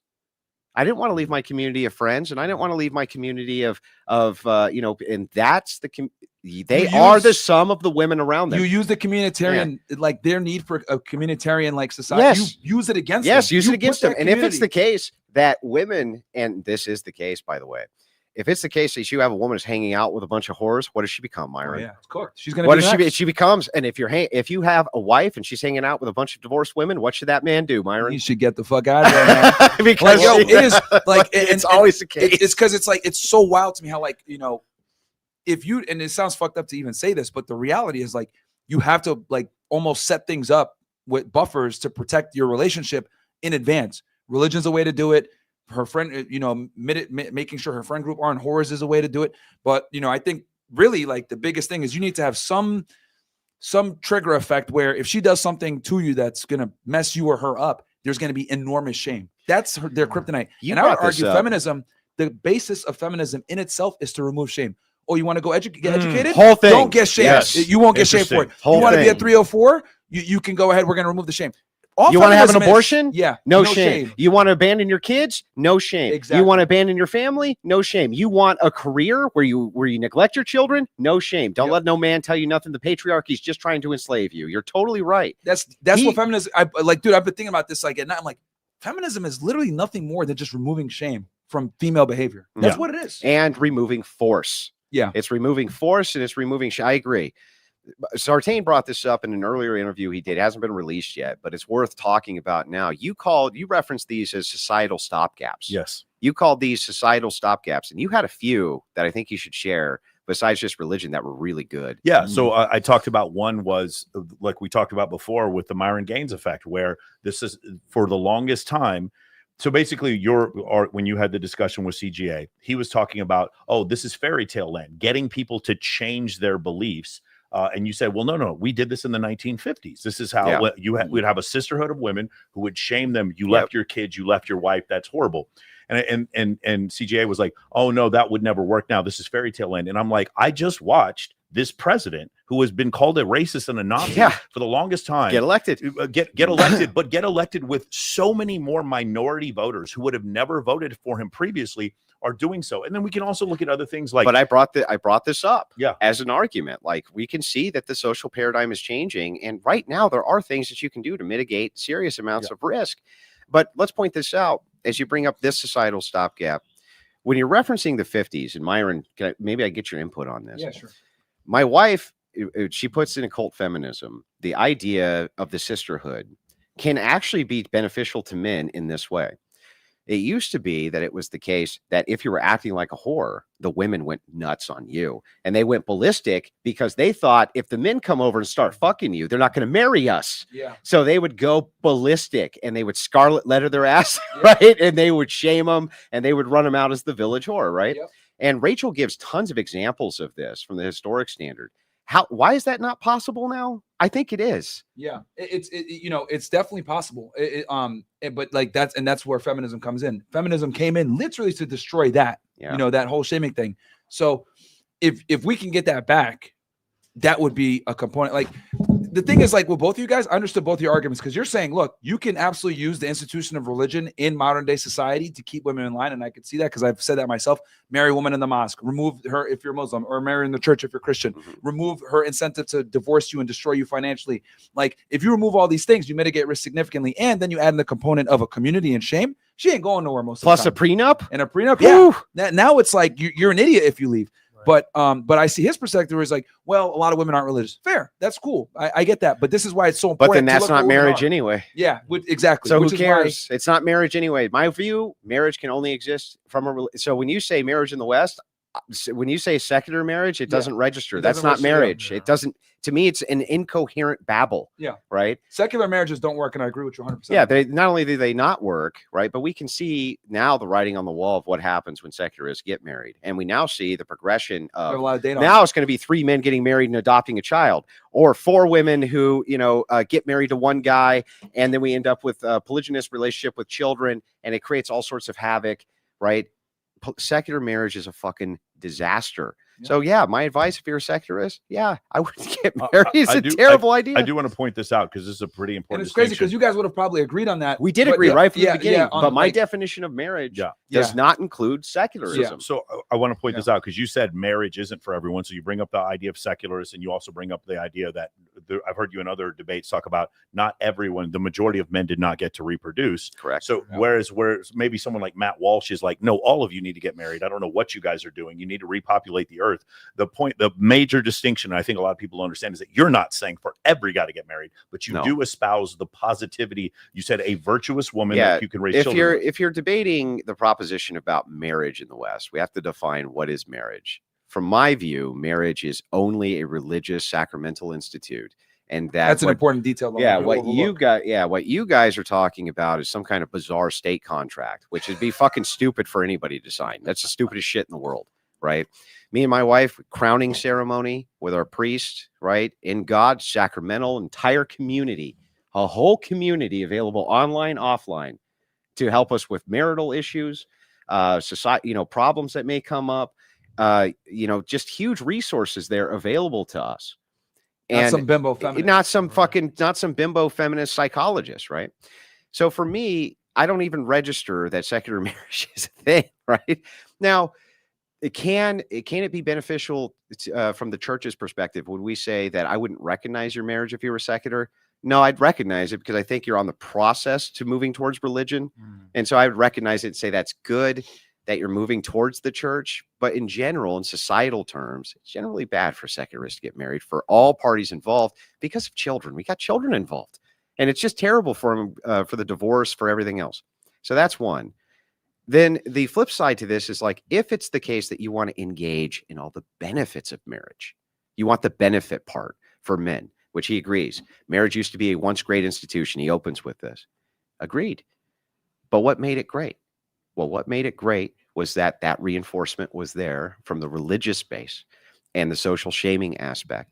And so if that's Extremely the case, powerful. yeah, and if that's the case that you want in your corner the benefits of marriage without the risk, religious marriage is the only way. And you know what? I'm really glad that we're having this conversation, because on this side of the internet, we tend to talk a lot about how marriage is bad, don't do it, etc., why it's awful, but we never really discuss in detail how to go about it in the best way to mitigate risk. There's always going to be risk, right? Always. But I think you brought up a really good point there, and I wish more people like heard that, like where you're saying, I don't even recognize secular marriage. You got to do it from a religious standpoint for it to work. Like, so people are already messing up by being secular about it in the first place. And I agree that when you make a religious institution, remove the state, make it strictly with the religion, add in all these shaming components and these like almost like these fail safes, it makes it very the stopgaps, indestructible, or stopgaps. It makes it very, very powerful. And this is a way to navigate the marriage conundrum in a safe manner. And where are young men going? Where are they going? They're flocking to the church. Yeah, a lot of them to are the buying, traditional Bible sales churches. are up significantly. And why are they flocking to the traditional churches? It's not just because they want to get themselves their base trad wife.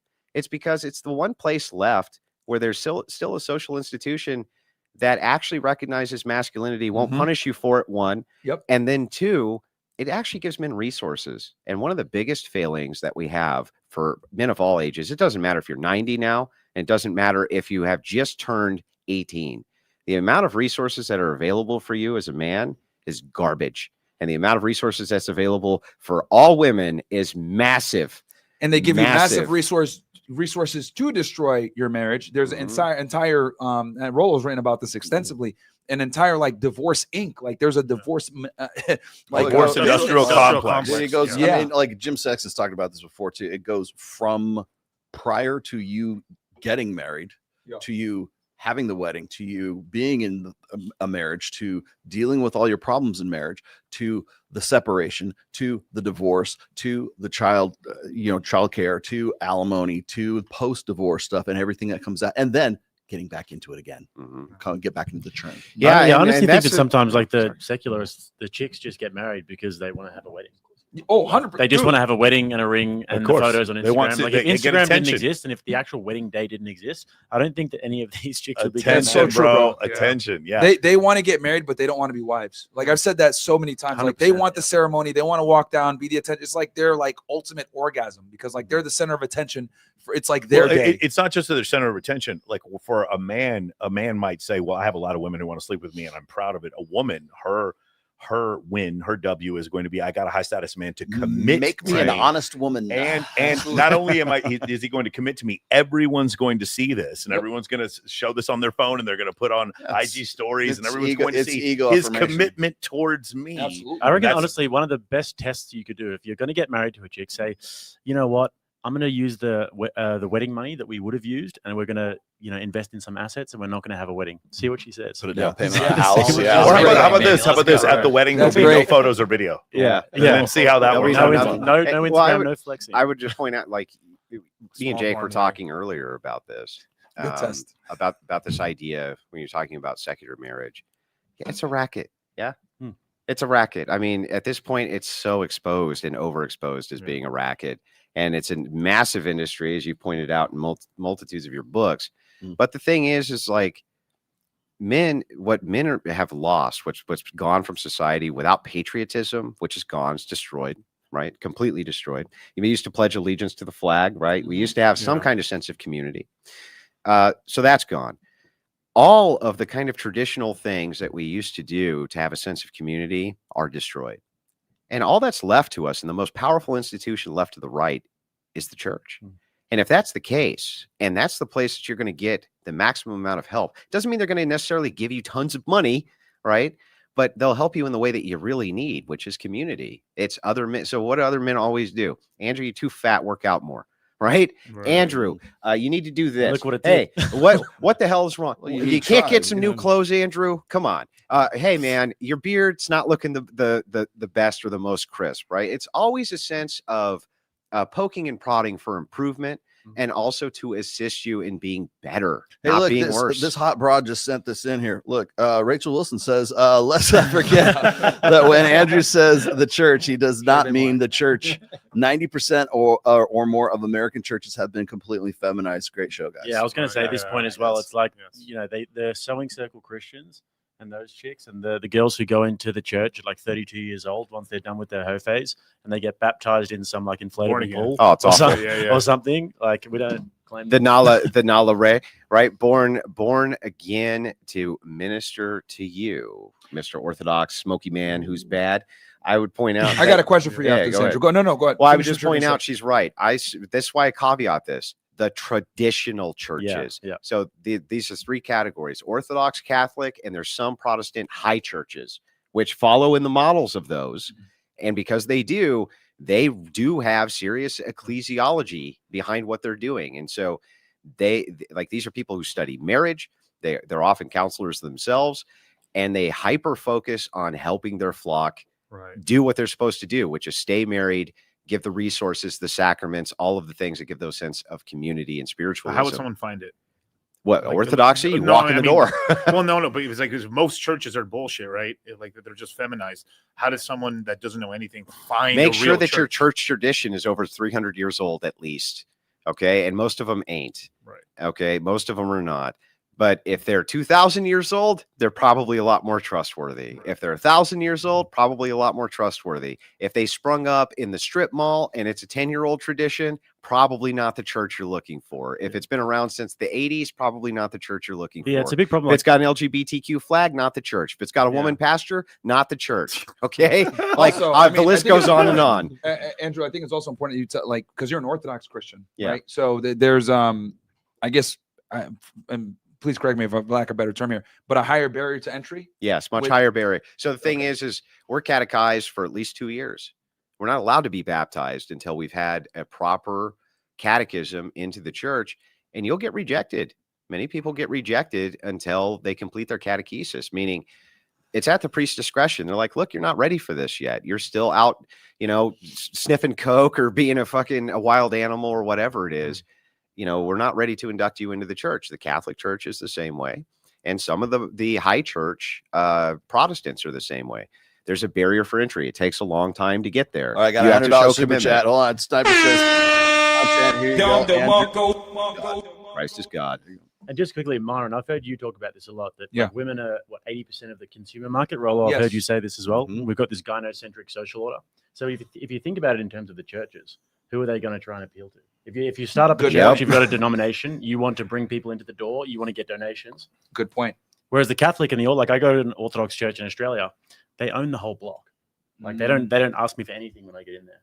Gotcha. They don't really, need me that much. Yeah. And the truth is, it lets them be more honest and really, because there's no financial incentive. Yeah. Yeah. And the thing is like, I always say to young men who are going into the church, be a servant for the church. Put your efforts towards being a good member of that church community. And just like everything else, you get out of what you put in. And if you're being a good servant to the church, isn't it amazing? The church seems to take good care of you. This guy, Joel Figgs, wants to know, Myron, would you offer to moderate Andrew Wilson versus CGA round 2 on an actual debate with questions and answers? Yeah. I'd be happy to do that, because I think both of you guys, I don't think either of you were wrong. I think he totally misinterpreted your position, because I see that he didn't let you really explain what you were trying to say, because that makes 100% sense. You don't even recognize secular marriages. Right. That's huge. That's a big detail. Well, the thing is that I would love to do it so that it was timed. Yeah, sure. Just so that I could get the points out and demonstrate to the world just how fucking stupid this guy is. Okay, how about this one? CGA started debating himself at one point in the debate, but also, when are we going to get an evolution debate between Mike and Andrew?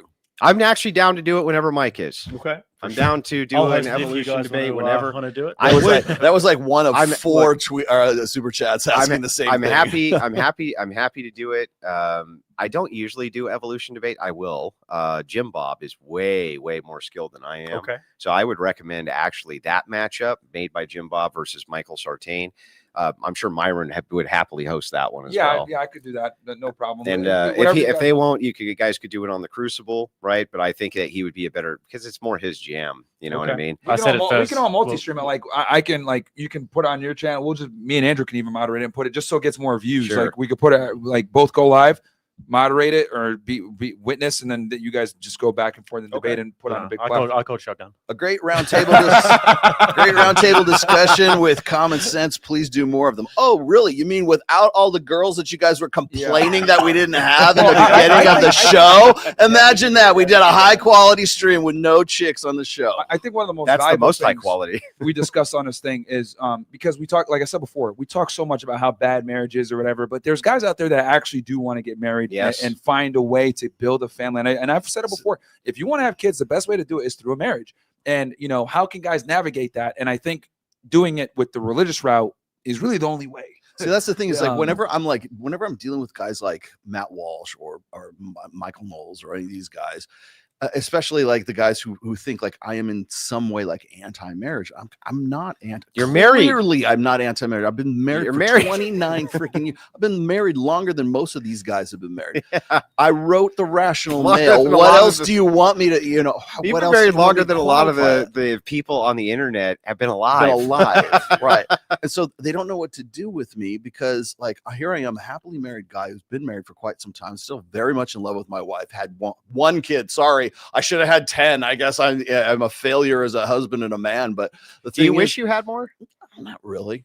I like the one we had one child by design. Like if you could though, if you had a magic wand, you could go back and you're like only I don't think 3-4 years in. Would you have had another one? No, because and then also my brother has a son and a daughter too, so I kind of consider them my kids as well. Gotcha. So, a lot of sense of family there. But we did it by design. But the thing is like this is why I will never get past the gate. Like I'll get up to the gate, but they won't let me pass the gate because they don't know what to do with me once I'm past the gate, especially when it comes to the topic of marriage, because everyone thinks that I'm anti-marriage because I bring up the facts, I bring up the stats, I bring up the data and everything else.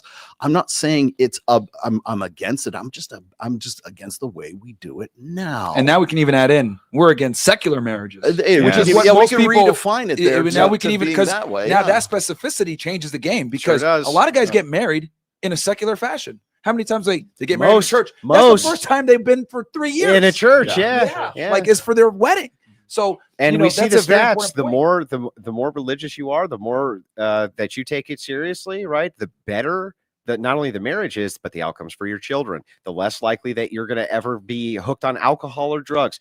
Less likely that you're going to have bad outcomes yourself personally or your wife. Less likely that you're going to get divorced. Like every outcome for you increases drastically with religiosity. Yeah, you know, and it'd be interesting to see, like, if you like they'd probably never be able to replicate this study, ethical reasons. But like, if you looked at the people that like got married with the church and with the state involved, a lot of those people probably were fairly secular. Probably first time they've been in a church for years, right? They don't go regularly. They just went because we were born Christian and we're just going to go ahead and do this thing. So they did it from a ceremonial perspective. Yeah. So, you know, that probably would account for a lot. But I was going to ask you this, Andrew. What are your thoughts? Because I really want to get your take on this. What are your thoughts on all these like OnlyFans women that are like converting and saying they found God? They're turning to the church. Like, I'm sure a lot of them might be genuine about it, but you know, people ask me often, do you and your wife debate? Do me and Rachel debate? We don't really very much. We debated on this issue. She's more anti-feminist than you are. Unless it's about the moon. Rachel is, she's twice as brutal and she's more based than me. That's just the truth, right? She is. She's awesome. Hardcore against feminism. And the thing is we debated back and forth on this issue. Like, what is it? And we both kind of settled on, it's about control. More than anything, it's about control. Let me explain what I mean by this. Yeah, please. When it's the case that you're a 21-year-old girl in this society and you go on Instagram and you post a little nudie of yourself or a bra pic or something like that, instant validation, man. 20,000 likes. Girl, you're so beautiful. You're so gorgeous. You're the best. You're the this, you're the that. But just like with podcasting or other events of fame, it's scalable. So if you're a man who's making $20 million a year and you go down to $1 million a year, you think you're a failure. You think you're a failure. You're failing, right? Even though you're wildly successful, right? But you think you're failing. And the same thing, your live chat starts to decrease, things like this. Even though you had 50,000 and now it's 15,000, which is still massive, you feel like you're a failure. Women have the same exact thing when it comes to validation from men. To garner attention from the opposite gender. Garner attention. Yeah. Good so point, they go, oh man, 20,000 went to 10,000. I'm a failure. I'm failing. I don't have the instant validation button anymore. And now we fast forward to when they can go to church and have control for what? Instant validation. Instant validation. And so what Like a happens? reset button. What happens when Nala Ray converts and posts that to Instagram? What happens to the validation? It's a new form. It's a new 100 toy. Oh my God, it's 100-fold what she was getting, right? It's and that's what I think it's about, is control, and not necessarily just the control over the men in the church, but control over that idea of validation, the control over the idea that wait, I can't get this dopamine, I can't get the validation like I used to anymore, but this conversion, man, like look at Nala's progression. Anytime she's people forget about her, somehow she pops right the fuck back up, right? Talking about how whatever podcast abused her, right? And Smokey Man Bad. Suddenly it's a million. Oh, girl, I can't believe it. Well, it's a validation machine. Brittany Renner did it with Islam. I've seen plenty of girls do it with Christianity, like these religions What that want to save happened to people. Brittany Renner, man? The last time I saw her, she was in like some hijab. But am I next time wrong? she looks Yeah, like no, Jackie no. Brown with. and I wanted to get your take on this man. because, like, you know, as obviously someone who's like an Orthodox Christian and actually like practices and understand there's a real barrier to entry.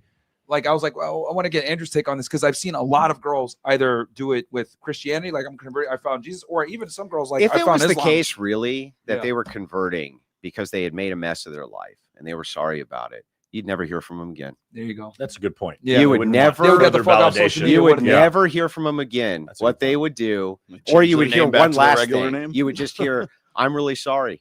And in humility and repentance, right? I'm going to go take some time with the church and my church fathers to get my shit together. And maybe they come back in 5 years. Great. And then you get the welcome, right? Then you get the wow, you know, but you don't go, well, I went and got baptized at heresychurch.com, right? And now I'm going to tell you how to be the right kind of Christian. Fuck you, right? That's what I told her. I'm not going to take advice from a woman who's had 50 dicks in her mouth. You're out of your mind. And what man would? And what kind of was she?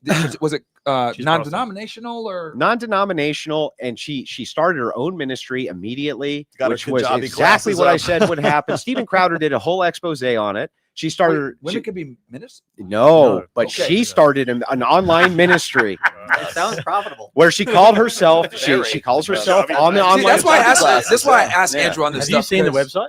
No, I haven't. Oh, it's yeah, amazing. she called She's herself- She's got about 50 courses. I'm not even joking.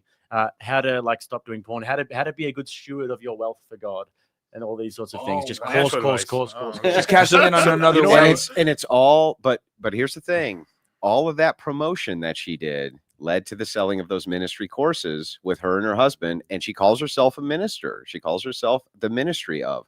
And so the thing is like the whole thing. And by the way, I called this before anybody. Oh, you Right? Okay. Called this that she was a minister before. And I said, you're going to do a ministry. I can see it. You know, no, I'm not a minister. I'm not. And yes, she was. She was setting the whole thing up. And so the thing that's really funny about it is like I gave her a lot of grace, like I do everybody. You know what I mean? Maybe she's authentic. And I told people back off until we see what she does. I was on a panel with you where I said it. I said, look, you know, I'm not going to say anything about this yet. I see Pearl's going hard. A lot of people are going hard. I'm going to welcome her into the fold until she shows me reason not to. And she instantly showed me reason not to. But for her, the validation, like with many of these women, the validation is they go to Twitter, Christian Twitter. I'm a Christian now, girl. And then the simps, there's as many simps as you could simps are ever the worst. imagine. Yeah. The low tier Christos simps, right? The virtue signal simps. You're beautiful. You're regenerated in Jesus. And they're By the all way, you like- want to fuck? You want to fuck? They're all You're called like regenerated in Christian Jesus. You know, Chad, it's, and they got an it's AI crazy. photo and shit. Oh, Man, man. so this is something I've heard you talk about this before. Because I've seen so many of them do it. The Yeah. chick, before you go, the girl that took the 50 million from Shannon Sharp, she gets off OnlyFans, saying I'm retiring, and the next day she puts a story of her reading the Bible, and I'm like, bro, here we go. Sam Frank, same thing. Brittany Renner, Islam. This girl Nala Ray, Christianity. I'm like, what is this like? Some kind of? But I'll fucking tell you, business plan I'll or tell you what? the big It is. test, It and this is what I wish we could do collectively. I wish that I could get a message out to like every Christian who even self-identifies as a Christian to just say, look, for 16 weeks, you don't respond to any of these women's social media posts at all. I think almost all of them would be back doing OnlyFans. It's happened a few times to the ones that you've debated, Yep. where they've tried to do the Christian thing, And then a few months later, it doesn't work out. They're getting 100 views on their reels that they're And they go posting right about back. Bible studies. Mhm. And then next minute, they're like, Yeah. they're on the OnlyFans, but they're still a Christian, but they're saying, I'm an empowered. Yeah, I think Christian. I think where crazy. where the difference is like as men, we get our validation from like you actually talked about this in a marriage. There was status associated with marriage. Massive status for men. So I have a wife who is loyal to me, and then I have kids, and I own a home, and I've worked really hard, and that's where we get our validation. Generally, from the compliance we get from our family and our wife. Women get their validation from the attention that they get from other people. Well, we also get it. We don't just get it from that. We get it in social ways that you don't really recognize. For instance, bosses are more likely to hire you if you're married. Oh yeah, and have children. And the reason I for can tell you that that from being in the government. Yeah. Guys that move up a lot of the Yeah. times, they're married. And the reason for that is you're a very safe bet. You're going to be dependent on the income to take care of your family. So you're probably going to work hard so that you can stay there, right? You can't transition easily out without some serious planning because you have a wife and kids to take care of. So what that creates is because that creates a non-impartial hiring practice, the employer thinks this is a safer bet. Employers move that way. That's a form of social status. That over time becomes a form of social status. And it's not just that, it assists with trust, right? People are way more likely to trust people who have families than they are bachelors. Right. Why? Because they know that you have responsibilities outside of yourself. So it's less likely that you're going to be up to doing nefarious things. There's tons of small social statuses you don't even recognize. Killers, dude. It tames serial killers. Yeah. BTK had a family and stopped killing for He like stopped 20, 30 killing, years. yeah. Like the Ice Pick Killer. No, BTK. Dennis Rader. in Wichita, Kansas. Yeah, Yeah, that was the bind. He went crazy in the 70s, and then once his daughter went to college and left the house, that's actually how they caught him. And then he started up. And he started trying to kill again, and that's how they caught him because I think she went like did an STD test or something. And he was also They matched it. He was also old and out of practice, right? Yeah. But the big thing is, yes, the social status aspect. There's 1,000 tiny ways that it adds to the social status of men that they don't even think about. And you can take one of those married men who's lower middle class and match him up against a bachelor millionaire. And in social status, from how other men view them, it's often very similar. Yeah, depending on what they do. Depending on what they do. Yeah. Yeah. But I mean, you're not getting looked down as an electrician, you know, like it's and a By other family men, man. definitely not. Maybe by dumb bimbos that don't understand. Yeah. But you're married. What do you care about the dumb Yeah, bimbo? You know, that's exactly. the point. So I do think that there is social status which is associated with it, just in a different way. Sure. So, But anyway, the thing you mentioned before, and Alex Was Ramosi religion. made a great video about this, was the difference between fame and influence. So, and I'll use this example. Alex Ramosi and Brittany Renner are about as famous as one another. Alex Ramosi can fill up a room with 10,000 people. Brittany Renner looks like an idiot talking about having sex with 3 people at the same time. She's famous, and they confuse one for the other. We had a discussion a while ago about female Instagram models, whatever, trying to start their own podcast and how it would repeatedly fail over and over again because they they're had fucking fame. idiots. Exactly, because they had fame, but they did not have influence. Yeah. Yep. And so that's one of the things that I think it kind of gets lost, and it's frustrating, right? As a content We saw creator that in an myself. election in 2024. Exactly. Yeah. Kamala Harris, A-list celebrities, LeBron James, Taylor Swift, Yes. A-list celebrities that acted. But you're right, they don't have influence. But Trump Byron does had all some social media. influence. Hey, I tried, man. 'Cause I was telling everybody because we have a decent amount of because like I did my like a little analytic of my audience. It's white, Hispanic, blacks are the top Yeah. 3. Almost 50% of my audience is Hispanic, actually. Yeah. Those beaners. So I was like, yo, you guys got to get out there and vote. And I was telling everyone hard in 2024. We got to get out there and vote for Trump. We got to get out there and vote for Trump. I'm going out there. You got to get out there and vote for Trump because I knew like if Kamala got in, we already endured a whole bunch of censorship. It was only going to get worse with her. Right. Yeah. So I was like, we got to get out there and vote. And then obviously we're in the middle of 2 wars. The economy sucked, all this stuff. Immigration was going nuts. So And you also, like, can we just be real? Yeah. You also just didn't want a woman president. yeah, that's actually the number You one actually reason. just didn't want a woman president. So- Yeah, I just didn't want a female president either. That was a big one. Those are the classic TikTok invasions when before the election when we go in there like, so why do you want Trump to get elected? Because I don't want to I don't want a woman And the president. problem with traditional celebrities, annoying like, and voice. I realize this because I want to add to what you're saying because what you're saying is profound, and I think people need to understand this. And I'm glad that you said it because there's a big difference between being famous and being influential. Like LeBron James is famous, worldwide famous, but is anyone going to go out to the polls and vote for Kamala Harris because of him? Right. No. That's why they said shut up and fucking dribble. That's what they meant by that. Like, you are a basketball player. People know you for what you do, but you're not really influential. And this is why Donald Trump doing the press run that he did with social media versus Kamala Harris getting traditional celebrities to endorse her is a failed way. Correct. Because you're right. Like, especially in the new age of social media where people are more relatable to influencers than these A-list celebrities. Yeah, So let's talk about the spectrum of social media platforms. I would say TikTok probably the furthest to the left, and like say Rumble and Twitter furthest to the right, or YouTube I think is a little bit further to the right than say Instagram. You'll see it's harder to build up an audience on YouTube because they do not credit you for pandering.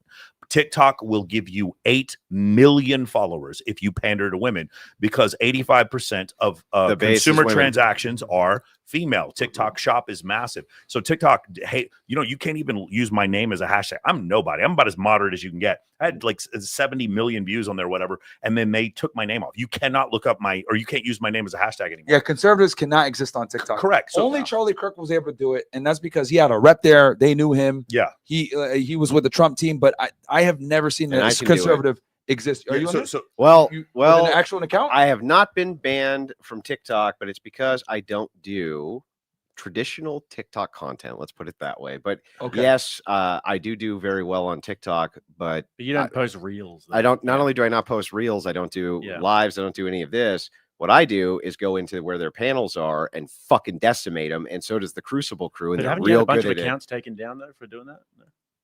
My main account has not been banned. Okay. That's impressive. I've been like 5 times. So you don't post content. You go in there and I you never use it post to content. Facilitate debate. That's different. So the thing is like there is a way to do it. You just have to be really smart about it. But ultimately, he's right. Sartain is right. TikTok is the furthest left, most evil, mechanized, fucking horrible piece of shit on planet Earth. And Twitch. And we've been literally, the Crucible has been fighting them back like crazy. I mean, you've seen the TikTok invasions. Yeah. We're always in there warring with the fucking TikTokers and trying to But hold. you use it as a portal to debate them. We're trying to hold. Yeah, we're trying to hold the tide back, right? Yeah. That's the whole point, because the most evil bastards on planet Earth are on that platform, man. And the now, most evil bastards.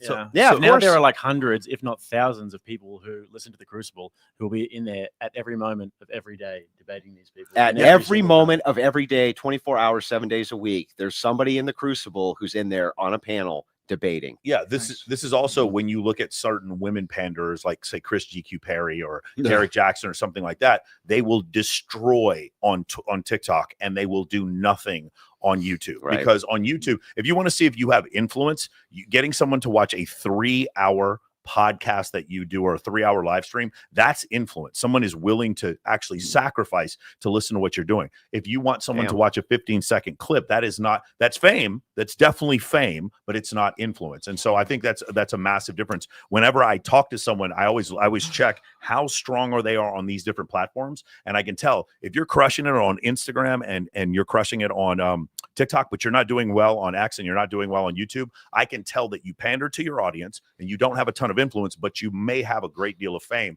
And the other thing I want to, we're massive on YouTube. That's where we do everything. I want to point out one other thing. He's actually politically progressive. I don't know if you guys know who Jonathan Haidt is. He wrote a fantastic book called The Happiness Hypothesis, and another one, I can't remember, The Coddling of the American Mind. He has a terrific book that's just come out, and it's called The Anxious Generation. Yeah. And in this book, he goes over, and this is the reason why I want to bring it up, because this is something that I think would help all of us, and it's on the forefront. It's cutting edge legislation, and that is to ban cell phones in junior highs and high school, make it federal legislation that they are banned, because the studies that show what happens to children when they have the access to social media through puberty, when their brain is forming, it creates basically what you see now. ADHD, high levels of narcissism, high levels of neuroticism, high levels of anxiousness. That's what's going on. And I've gotten to the point where when I talk to a girl, I ask her, when did you get your cell phone? Like that is a very important thing. If a girl says, my mom gave me a cell phone at 12. I'm like, I already know I'm dealing with an anxious, neurotic human being, most likely. And so the thing is, this is one of the reasons why I think Jonathan Haidt isn't as popular as he is. And the same thing with Richard Reeves. They are liberals basically supporting a conservative narrative.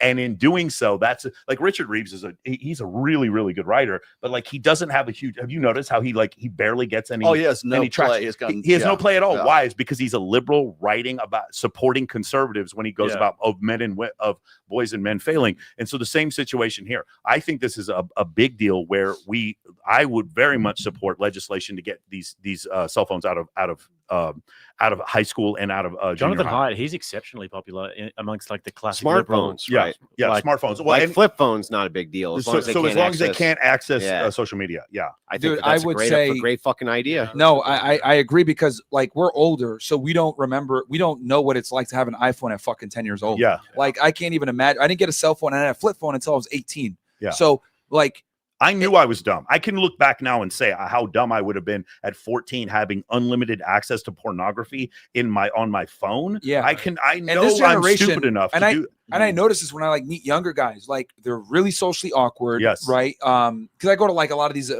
political events and meet these guys in person. A lot of them are socially awkward, timid, shy. They don't look you in the eye when you speak to them. Like a lot of like these weird character traits that are indicative of someone that's extremely reclusive. And that comes from like, you know, the cell phone, and we don't bully people anymore. That's another thing too. Right. I remember when you were socially awkward like that, growing up, you're a fucking weirdo. What's wrong with you? And that would make you, oh shit, I gotta like acclimate. So we remove bullying. People are dumber.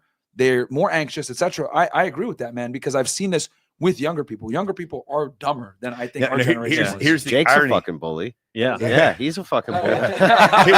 Here's the irony. He's a political progressive, and he's talking about this. And then who's he going up against? Who's saying that social media is not bad for kids? The social media companies, Of course, which are right. then owned by liberals. Yeah. It's become they're eating themselves. It's a crazy thing because Zuckerberg he met Jonathan Haidt and he was kind of upset with him. He was very short with him. He was like, I don't agree with your data. I don't agree with your studies or whatever. But it's blatantly obvious the difference between this generation now and my generation that used to bench press, play middle linebacker, and get into a fucking fist fight in high school, and none of that happens anymore. Yeah, but Mike, I reckon it's even way worse. Like you've got kids now who are 2-3 years old who are literally glued to Yes. iPads. Yes. I've seen this, and if you take the iPad away from them, they start screaming and crying. Yeah. This is when your brain is the most plastic, when you're in your very early formative years. Well, Most parents just want to use those devices as like a pacifier, right? Yeah. Oh yeah, Yeah. it Just does the today, parenting. Yeah, I've Yeah. always noticed Yeah. it's like fat parents will do that. If I see two Well- fat parents, they've got their kid Yeah, at the take a table. walk. with a It's fucking so iPad. bad. You guys Too walk, lazy. yeah, Okay, when you walk through the airport tomorrow. And I want to you add see something them to your all. TikTok Yeah. thing,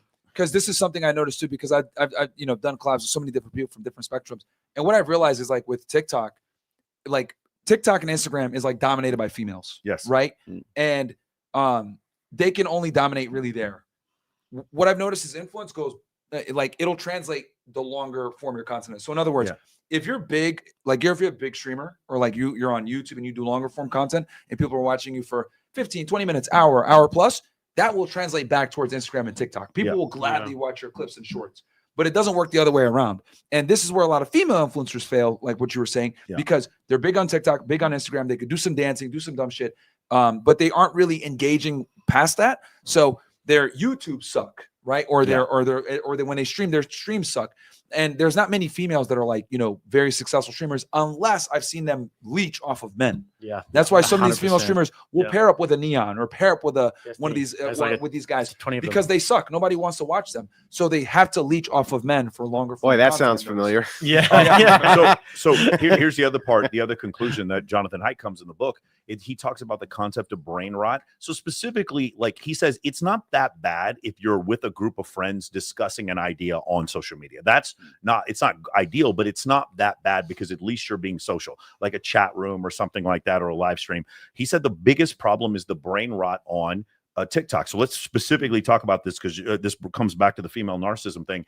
TikTok teaches you when I am bored with something, I swipe it away. By the way, dating apps do the same thing. I am now bored with this thing. I have no patience for it. So I'm going to swipe this bad feeling away and keep swiping until the point where I finally get the dopamine, the hit that I want. And then that dopamine's not enough. So I keep doing this for hours. I've trained my brain and anytime I feel any kind of negative emotion, to swipe it away and to have the attention span of nothing. And now you go out there and you hear women and you explain to them, hey, 65% of college graduates, I don't know if you guys saw the Owen Cook clip, 65% of college graduates are female. You want these men to take care of you, but they have no money because they're not being able to get a job. And the women are like, I don't fucking care. Yeah. Work harder. And I'm like, she doesn't recognize it because I'm sure she probably grew up as a normal person, but that is narcissistic what she's doing right now. Where does that come from? I do think it may come from the brain rot, specifically from apps like If you want to TikTok. see it, I reckon the best example of it that I've probably It's hard ever for them seen. to find a logical conclusion. Yes. I've noticed as well. Like if 65%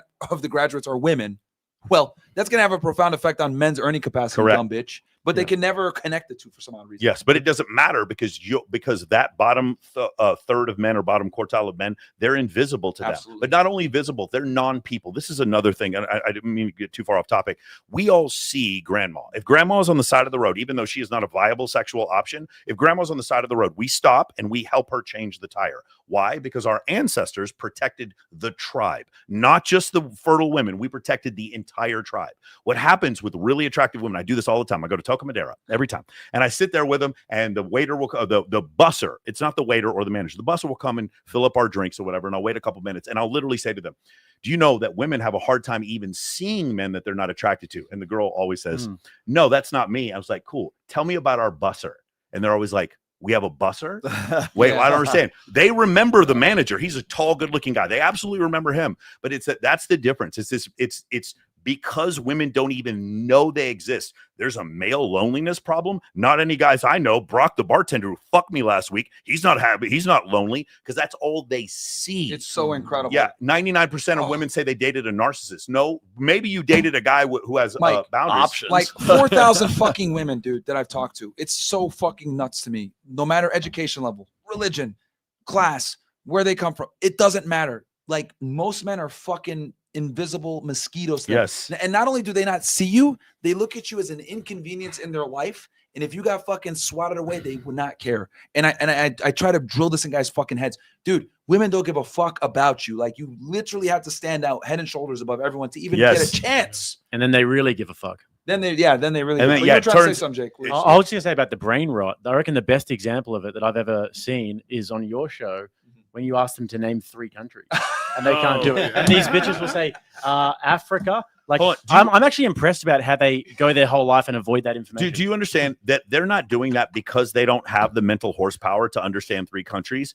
It's because it's not useful to their worldview. It isn't. To put on makeup and to look pretty, for my prime directive, it to be attractive as I can to as many high status males as possible. It is not important. Yeah, but just to like me to that look level of Luxembourg information, like Yeah. I actually don't know how they have. How do they degrees, dude? How do they They'll not be know educated. it? Like, how do they actually avoid Well, it? Like, are if I went a educated because you year have a degree, and though? tried to not Yeah, learn they're 3 so countries, retarded, but if I went a year and I had a factory reset and then tried to go a whole year of my life without understanding 3 countries, I don't think I'd be able to do it. no, I'd have to know 3 countries. Well, no one's coming to save you either. That's the reason why. Well, yeah, true. to the TikTok That thing. was By pretty the cool. way, whoever Yeah, put the light nuts. cigarette in my mouth from the.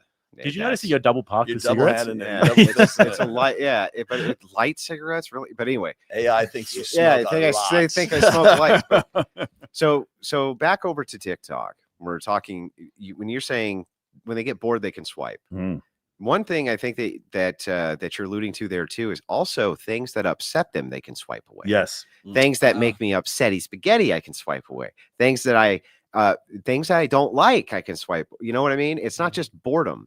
And what you find is when you go on to various TikTok panels, and I've been on hundreds and hundreds of them during TikTok invasions, right? And so as many people in the audience who participate, if they don't like your voice, they mute you away. Okay, it's the same exact thing. I don't like what I'm hearing.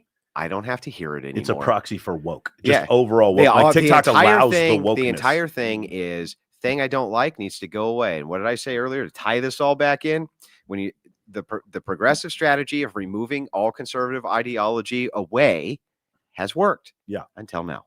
You know, this is another part I want to bring up. Let's just say we're all wrong about everything we believe in this room. You still Jake. want Yeah. you still we're all wrong. let's just say hypothetically we're completely wrong, because I'm sure there's some Jake people away. who feel that way. If we're wrong about everything in this room, remember, we're the ones that are proponents of free speech. Part of free speech is when you have an incredible idea that comes out of nowhere. Part of free speech or freedom of expression or freedom of assembly allows you to build an incredible company full of people, and that company can build incredible technological advances. But part of free speech is listening to a politician say something fucking stupid so you don't vote for him. Stupid speech is such an important part of free speech. People saying ignorant things on the internet. Yeah. I don't want them to. There's people who want me dead and say horrible things about me and my family and say that I was never in the military and all kinds of shit about me. And I don't even want them deplatformed, because their stupidity then allows for me to know, hey, I really like this guy. I thought he was base, but then I find out he believes the earth is flat. I don't want to vote for him. Like, that's essentially what happens. So Look, like speech is short of physical violence, right? Or things like swatting, stuff like that. I don't really think that there's much you should get deplatformed Yeah. for. Yeah, It I agree. doesn't like. There's just not much. These you know? tees that If- want to take over, let them have a platform. Yeah, like don't like ban them. the thing is that honestly, most of the time, those people only end up with cult followings anyway. It's the deplatforming that gives the kind of appearance that I know the secret truths, and I know the secret truths because I've been removed from all of society. And the truth is like a lot of these people, if you had just left them platformed, would have fucked themselves out of their own. You know what I mean? Yeah. You didn't even have to worry about it to begin with. It's kind of similar to like socialism and capitalism. Socialism pretends that everybody's equal and then just says, we're going to fuck everybody up and make the cream rise to the top, right? Yeah. Whereas capitalism's like, I want that idea to be fucked up because it's going to lose. Yeah, exactly. Well, and not just that. I don't even get me started on socialism. Not understanding why people not understanding why people would not want access to capital is fucking crazy. It's the only way that people have been brought out of a caste system and poverty and Because everything they don't know how is to raise- access to they're bringing it back. capital. They don't New know how to York's gonna raise be a capital. test That's case. why. Can we talk about this? You're a certified hater of democracy. I didn't hear any. I don't have any other context. I know you hate democracy. What does that mean? Well, our founders hated democracy. Republican. And they not only hated it, but they really didn't want anybody to vote. People don't realize that you didn't get to use to vote on a president. That wasn't a thing. You didn't get used to vote basically on anything. And there was good reasons for that. And the primary reason for that is because they thought that people were too stupid to vote. They were uninformed and they were fucking dumb. And they didn't have the requisite knowledge to participate in politics. And they assumed that what would happen was that we would end up with a partied system, and that partied system would polarize the public, and that polarization would lead to the decrease in individualistic rights. And guess fucking what? Guess what happened? Sounds so familiar. Guess what happened? And Four-year so, terms kick the can down the so road. the thing is that I believe in a system which democracy itself. I think all forms of government, whether it's a monarchy, it's an autocracy, whatever, all of them can work depending on the ethics of the population. Okay. But democracy itself, the reason why limiting it is such a good idea is because it stops a couple of things that are really big problems. One is NGOs. It stops those in a big way. Okay.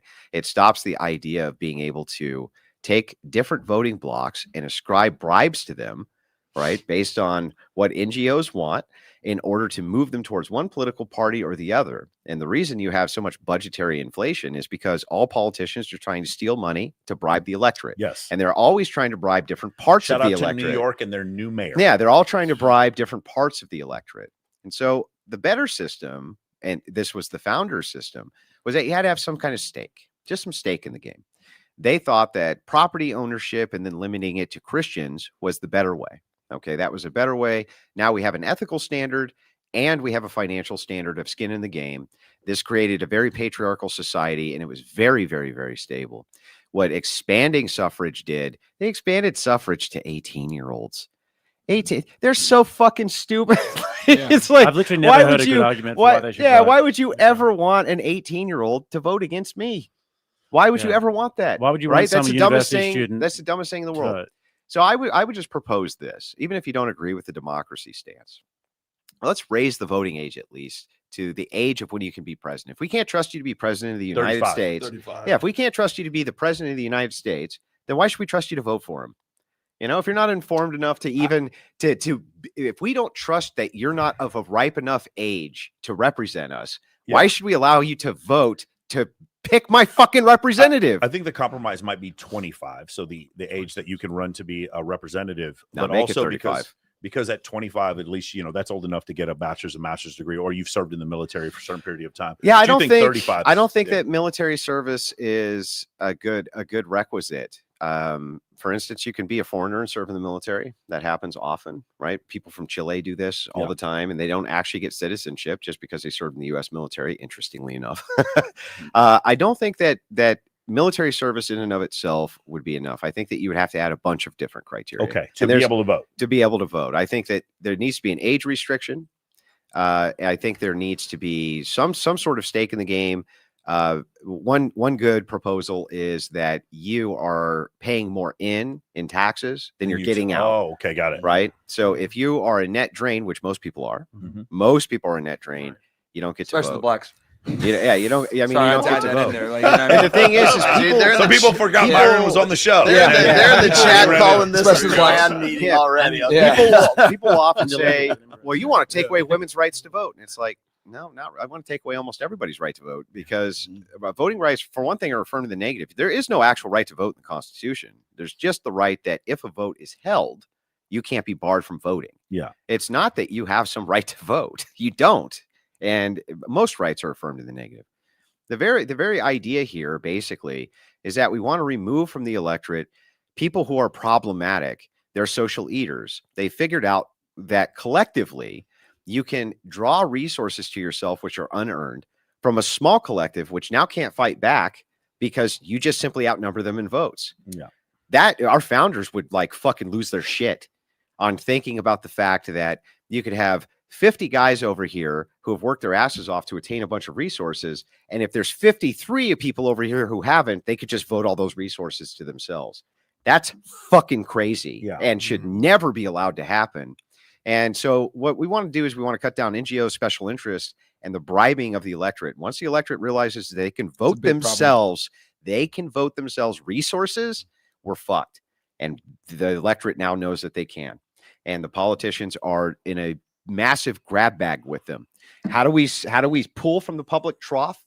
It doesn't even matter about debt in order to bribe this voting bloc to vote for me so that I can achieve political power. And they never have any stake. They never have to put up a fucking dime. Yeah. And it's like, that's an atrocious Big system, problem. and it's going to fail. By the way, that system's going to fail. I That's agree the that thing, but restrictions yeah. definitely need to be put on voters. I mean, obviously you have a lot more restrictions than like some of us would have, but I agree that the way that we allow voting now, where we literally have morons coming in and voting, like they don't even know policy.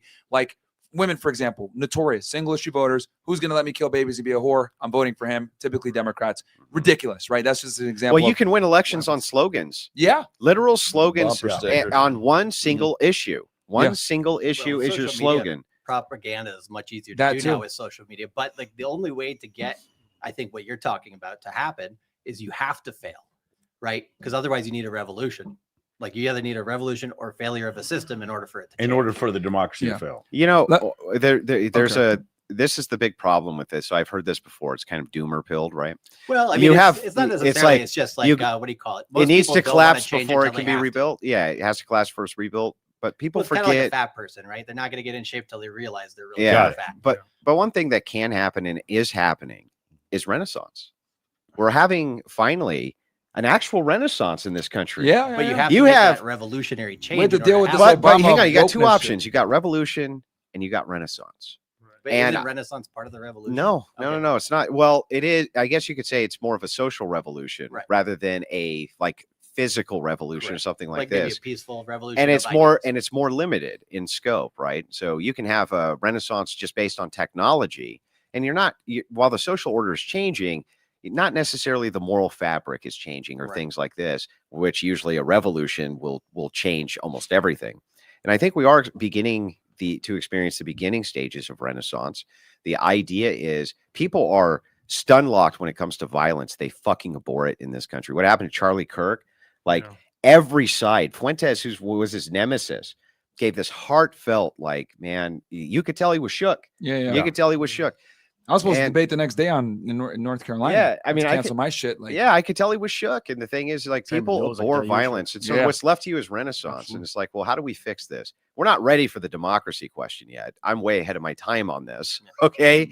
But I was way ahead of my time on on birth rates too. I was talking about that when people were laughing at me. And now they're like, whoa, okay, he was right about that. But what will happen is this conversation. How is it that we can have an electorate that's so divided? That's the question. And it's because it's bribed. It's a bribed electorate.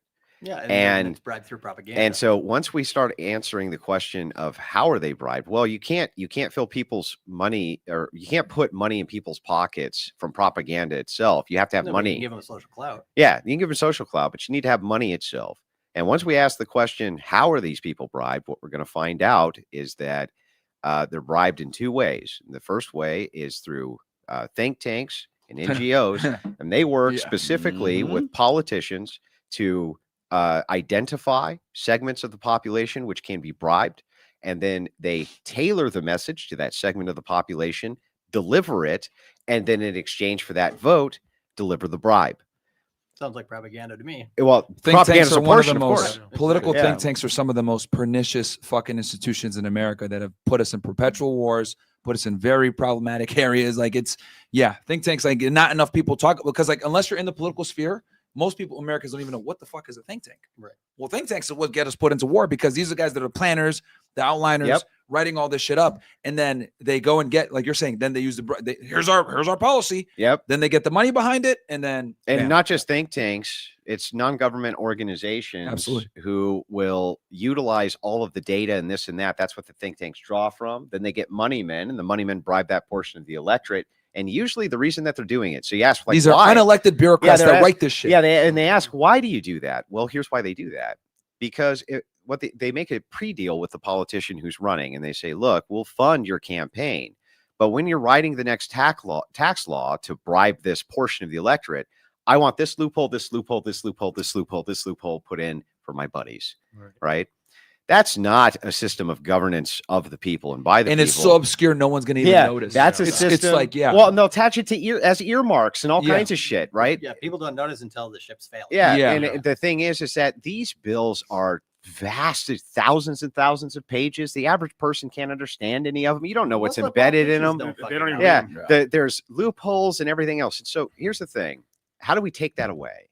We have to take away the bribable electorate to begin with. And in order to do that, we have to have a bunch of things change. One, I would say voting shouldn't even be done unless you have a family, right? I would say unless you're married with children, you shouldn't even be considered for voting. Okay, period. I would also say that you would have to have some stake in the game, property ownership, something like this would be necessary. I would say that there needs to be age restrictions, and there needs to be some sort of demonstration based on public service that you understand the electorate system. But to get that big of a change to actually happen, though, is what I'm saying, right? Like, because there's so many people that are incentivized to not have all that takes that change to happen is what happened with Roe v. Wade. If we have Supreme Courts who look at precedents when it comes to voting, like 19th Amendment voting, things like this, and they say, actually, this doesn't mean what you think it means. It doesn't mean that you're entitled to an election, only that if an election happens, you're entitled to vote in it, right? So there are various ways that can be combated even without collapse. Over time, people start looking at various issues which are becoming popular. Abortion was very popular. We won. Speech has been very popular. We won. We haven't gotten to the corruption yet. We haven't gotten to the bribing of the electorate yet. We haven't moved there yet. But in the next 5 years, 10 years, we are going to move towards that conversation. And then that's when the ideas of solution at the local level begin. And those tend to expand out, just like abortion did. It started with the states. The states are outlawing it. Now we move to the federal ban, right? Going to the different stages of acceptance, right? There's a lot of people who have no clue because they believe that the government's still voting, still in their favor and everything, right? So in terms of the first thing, it's denial, right? So they hear that information, they're like, no, I think that's like the current stage. And then the next stage is acceptance. So going from that stage to that stage, I think is going to be the hard part for most people. Do you want to know what terrifies me, man? Yeah. Like as you bring this up, what terrifies me more than anything, what gives me the nightmares? And this is what I know is going to happen. See, if a socialist comes along, an articulate socialist, and he gives us all our social issues, that he says, you know what, you're right. No more gay marriage. That's done. The trans stuff, you're never going to have to worry about it again, right? And he gives us a bunch of the social things that social conservatives want. And then he says, in exchange for that, I want my economic policies in there. I think he would win in a fucking landslide. Especially, and you know what? I think that not only would he win, but get the economic policies in, like universal healthcare, things like that. Right. And then the next socialist would come in and just take away all of that social rollback. We've had this chat before about the left-wing populist. Like the left-wing populist is what I fear. The left-wing candidates at the moment are no good. The only thing that's kept us from that and is woke. And that's the one benefit we've had that nobody ever talks about is that because they're tied to the absurd social issues like transing the kids and shit. They're so tied to that as part of their identity. They can't move off of it. But man, if one of them ever fucking figures out, I can move off of that and give the social conservatives what they want in exchange for my economic policies, and he's a populist, we're fucked. It kind of does exist already, because you really do have guys like Jackson Hinkle and Hazeldine and these sorts of guys who, I mean, all of the Democrat politicians at the moment, they're laughable. They're useless. They're incompetent and all of that. But those guys, well, they're a tougher night at the office. Yeah, well, and that's why the middle class is so important, right? And that's getting eroded away right now, because when you get people who are poor, they will become more desperate, and then they'll vote for it. Not anything, but almost, if it like gives universal basic. A center left populist is very dangerous. That's sensible, right? Like that handles like a lot of the culture issues. Like, yeah, there's two genders. Like that's fucking dangerous. Well, because the big key for him, for whoever the social populist is one issue: mass migration. Yeah, he comes in and he says, "I'll eliminate mass migration because I think it's, like Bernie Sanders said, a Koch brothers conspiracy." Right-wing conspiracy to bring in cheap labor. So no more mass migration. That motherfucker's in office tomorrow, because the most unpopular policy globally is mass migration. And that guy, if he says, and in exchange for that, I want universal health care, UBI, and a bunch of other social, he's fucking in. And because he's going to come in from, I hate to say it, but Mustache Man precisely did that. That's what Mustache Man did. Came in with a nationalist perspective. We got to get these motherfuckers out. No more immigration. We run our country. You guys will all get houses. We're going to have cheap affordable cars. That's how the Volkswagen came in. And the national highway system. The national highway system. That's how we took Germany from poorest ever to in the 1930s to one of the most powerful nations in the world. They were so poor and so desperate at that point, they were willing to listen to that. Yeah. And he had those conservative viewpoints with the socialist angle. I got to tell you, that's dangerous, dude. We are ripe for the socialist populists to come in, say no more mass migration. And if that's the one issue he says, you're right. That's it. That's dangerous. That's it. Because you've taken one of the strongest positions that conservatives have. A lot of conservatives in the last election voted for immigration, and not just that. The UK, right? If a UK populist socialist came out and said no more mass migration, same shit. Yeah. Right. Because it's globally, it's the most unpopular thing in all Western nations is mass migration. Now. People hate it. They loathe it. They don't want any more of it. Yep. And every year they hate it more than they did the last year. That's dude, some guys listening right now. Like, I know. Fuck, this I know. But here's the thing. No, but you're right, dude. That would be that's my warning. But that's my warning, man. From the right, you're literally taking. You take. I'm going to give you guys health care. Don't worry. You guys will be able to afford to go to the doctor. And I'm going to get rid of these goddamn immigrants. And we're going to have this stuff. And you're done. For us. You're done. And we're going to nationalize all of that industry. If the Bernie Sanders comes in, who's not Bernie Sanders, and just says no more mass migration, okay? It's a Koch brothers right-wing conspiracy to get underpaid labor in here. We want strong trade unions for our people here in the U.S., period. And I want that policy. He's in. Yeah, and he overwhelmingly they'll vote him in. And my warning here is that that's what's coming. Well, in New York. Well, no, let me tell you. You know what? Yes, it is. I literally said this like a month ago. I said if Mamdani wins, be ready. The DNC is going to employ his strategy in the 2028 election. He fucking won. The Democrats now have a game plan on how to win elections. Namely, they had a handicap. It's New York City. Right. Republicans don't do so well over there. Fine, but now they have an actual tangible win to put under their belt. That's why a lot of these fucking guys, Hassan Abi and all these guys, fucking celebrating. Yes, we got it. Because New York City is the most influential city.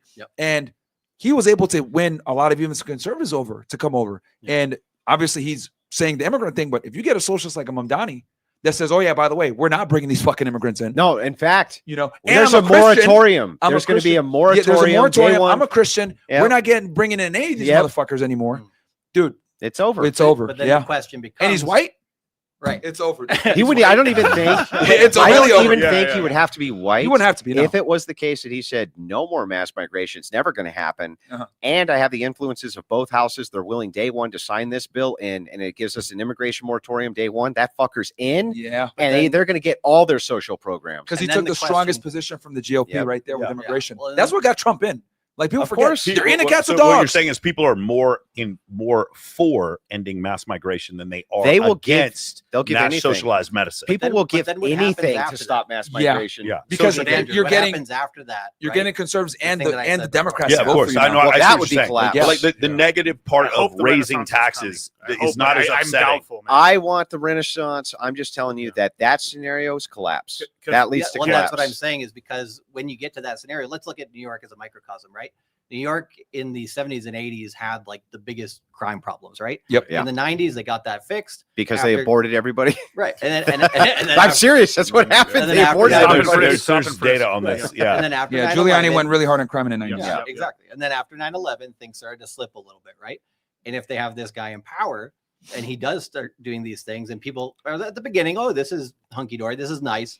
And then they start to see, like, oh, no, it still does favor certain groups of people. They get mad, they start getting violent, right? What happens first in that type of scenario is that you get organized crime comes up and starts actually having some success because people don't want to follow that system at some point, right? And then you have to have that new system. So I'm saying that in between, Well, that's what Easy on happened in this crime. city. Easy This on city crime. was essentially run by the mafia. There's a point. I wish where- it was. Well, and Still, that's- I wish it still was. that's what I'm saying. There's a People point. will say that. Casinos are run by the mafia. Exactly. There's- I wish it still was. There were crime sprees that started happening in the 1990s, or like from the 1970s and 1990s. Once the mafia moved out, and then there's this point where the Las Vegas Police Department is not big enough to police the city, and then all of a sudden, then after there's this crime wave, this one guy robbed 6 casinos at one time. It's a really, really crazy story. And then once publicly traded companies start taking over, then that power vacuum is now brought in a new tax base. Right. And then the people get used to that kind of situation, right? And they're good with it. But like that's what I'm saying is like going from one extreme to another is what happens. Then people are like, we don't want any of that. And then they have to bring in a new No, I system. agree. But it takes a whole generation. I agree. At least. What I'm talking about Renaissance is the slow social move, which can turn into a large burn quickly. Right. Right. And usually these are over technological changes, or they're over huge Like AI. social changes. And you can see renaissances happen very, very quickly. Yeah, AI could be a huge catalyst for that. Like 10 years. Could be. Because it can educate people. Could be. Could be. But before we run out of time, I have to ask you about this because I got one more super chat, too, but go ahead. This might be the funniest position you have. You are not opposed to men and women's sports. Can you explain why? Okay. Yeah. I've heard this take I a know few you like times. this one. Yeah. Well, here's It's the a nice thing. reminder. Yeah, here's the thing. women. I think that it's a great reminder that 12-year-old soccer players can beat professional teams who are female, and it's a great reminder to them that the patriarchy is benevolent, and it reminds them of just the disparity between the strength levels of men and women. When you see 13-year-olds, 14-year-olds kick the shit out of these women in their own sports leagues, and then when fully grown men just put on a wig and go out there and crush them, and women were the ones who voted for that shit. I say take your medicine. You voted for the shit. You wanted all the transgender shit, and now they're in your sports. I say let them deal with it. And you know what? It's the radical turf feminists, that the trans exclusionary feminists, still radical feminists. Yep. They're like, no, this is for women. And I'm like, look, fuck them. You wanted all these women to vote, and they voted for this shit. Yep. And now you're getting your heads kicked in. You're getting your asses kicked. You're getting wrecked by everybody. Right? Men just go in, they put on a wig, they kick the holy shit out of you. And They break your feminism was the face. Trojan horse from which the T community came in. Yeah, they break Feminism your was the spearhead. exactly. They break your face, and it's like deal with it. And what we need is women collectively. And I say got to get Aaron Clary on. I this. say continue. This I say podcast. continue. Don't no mercy on this until women collectively vote it out. Because that's the only way they fucking learn. So I thought about it at first when you said it, and then I was like, yo, what if they let men in the WNBA and they just started killing everyone? Like without just getting punched on constantly. Step, And then I'd be like, yo, I would the first trans Isn't the person to get dildo the shit WNBA the funniest shit in the world? Yeah, the WNBA. I They would- just throw the Made a dick. fortune Yeah. betting on it. Do you understand the kind of numbers I would watch that? The first trans person. Well, if in there was men in the WNBA sport, it would just make it watchable. Well, the crushing thing everyone. is First like dunk ever. Yeah. it's like for men, it's no worries, right? Yeah. You're never going to see female linebackers, right? Yeah. Like the There is no rule the in the F to NFL M. that women cannot. Yeah, play. right. The F There's to nothing M. on the books that they can't join. Yeah, exactly. Right, right. But the F to M's, right? Sure, come on into the sports leagues. Absolutely. I can't wait to see you get fucking snapped in half by these giant 600-pound fucking gargantuan monsters. Yeah. But women, well, you voted for it. Have fun with it, because combat sports for men going to be just fine. Yeah. All of the contact sport for women, it's fucked. Cooked. And it's like, that's what you fucking get. Let me Even ask you even this, chess is segregated. Andrew, because you were mentioning Christianity in the United States, and I had like a big debate where I've been like going back, and you guys all know I'm Muslim, right? But I'm not a retarded goat fucker like these idiots, some of these guys, because like there's a difference between like sensible guys. Yeah. So like there's like sensible people, right, that are Muslim and that understand certain things, and there's the idiots that are low IQ. And I try to tell them, America's like a Christian all of Pakistan. Yeah, yeah, like all of it. Yeah, pretty much. And I tell them, like, they get so pissed off at me. I had many debates. I say, America's a Christian country. We're guests here. Yeah, I saw that debate. I saw that debate country. with Sneeko. Yeah, so I had a chatter from your chat come in and ask me, would you be willing to have that same debate with Sneeko if Myron hosted it, because you have more knowledge on it? And actually, I'm open to that if you sure. I mean, yeah, I can make it. I don't, because the thing is like when I was having that discussion with Sneeko, he didn't really like debate my point so much as he would just ask me questions about like why I thought the way that I did. And I was like, look, this country was founded by white Christian men. Yeah. Like the separation, it's separation of church and state so that the state will not corrupt the church and vice versa. It wasn't the separation of church of mosque and state. Like this wasn't, and they always reference like, yeah, the Muhammad people or whatever, like they're allowed in too. That's true. But that doesn't mean that they want them to run the country and be the influence. They didn't expect people to be praying at Times Square and, being on loudspeakers saying like, we're going to take over and everything else like that. Like Christians have every right to feel threatened and be like, yo, this is our country. You guys are here as guests. We don't want this. And then the example I gave, because they got all butthurt when I said like the example about if you went to Mecca and tried this, they'd be mad at you. Okay, fine. Let's use another example. Let's use the United Arab Emirates, a very westernized, a westernized Arab country, Muslim country, right? 90% immigrants in Dubai.